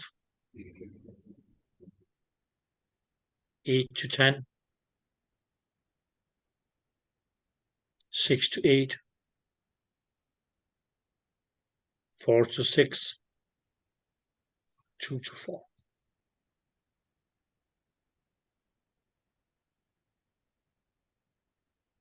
Okay, where each bandwidth is made their own piece or slice of the cake or tier of the cake.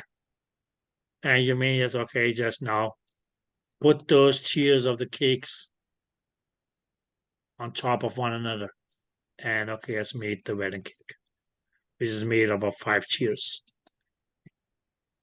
Enjoy the wedding.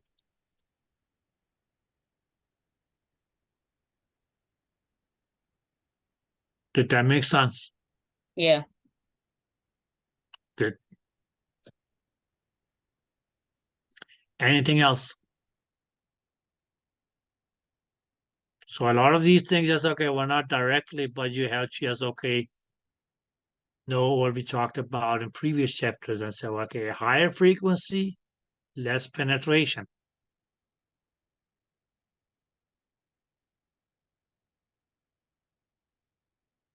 Lower frequency, greater penetration.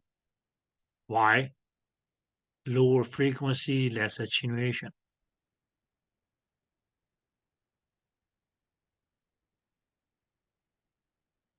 Okay. So there's always an explanation somewhere. Did that make sense?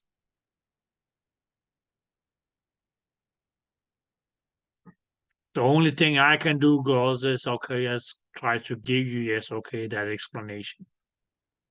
So you don't have to be looking for a needle in a haystack.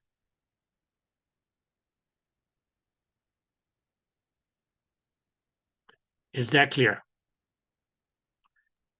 But if you choose not to pay attention, then you will be left by no other choice but just to have to look for the needle in the haystack by yourselves.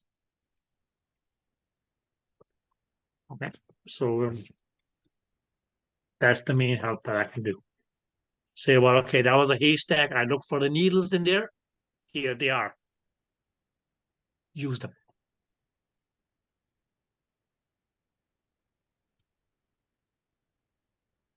To sew the pieces of cloth together to make a shirt.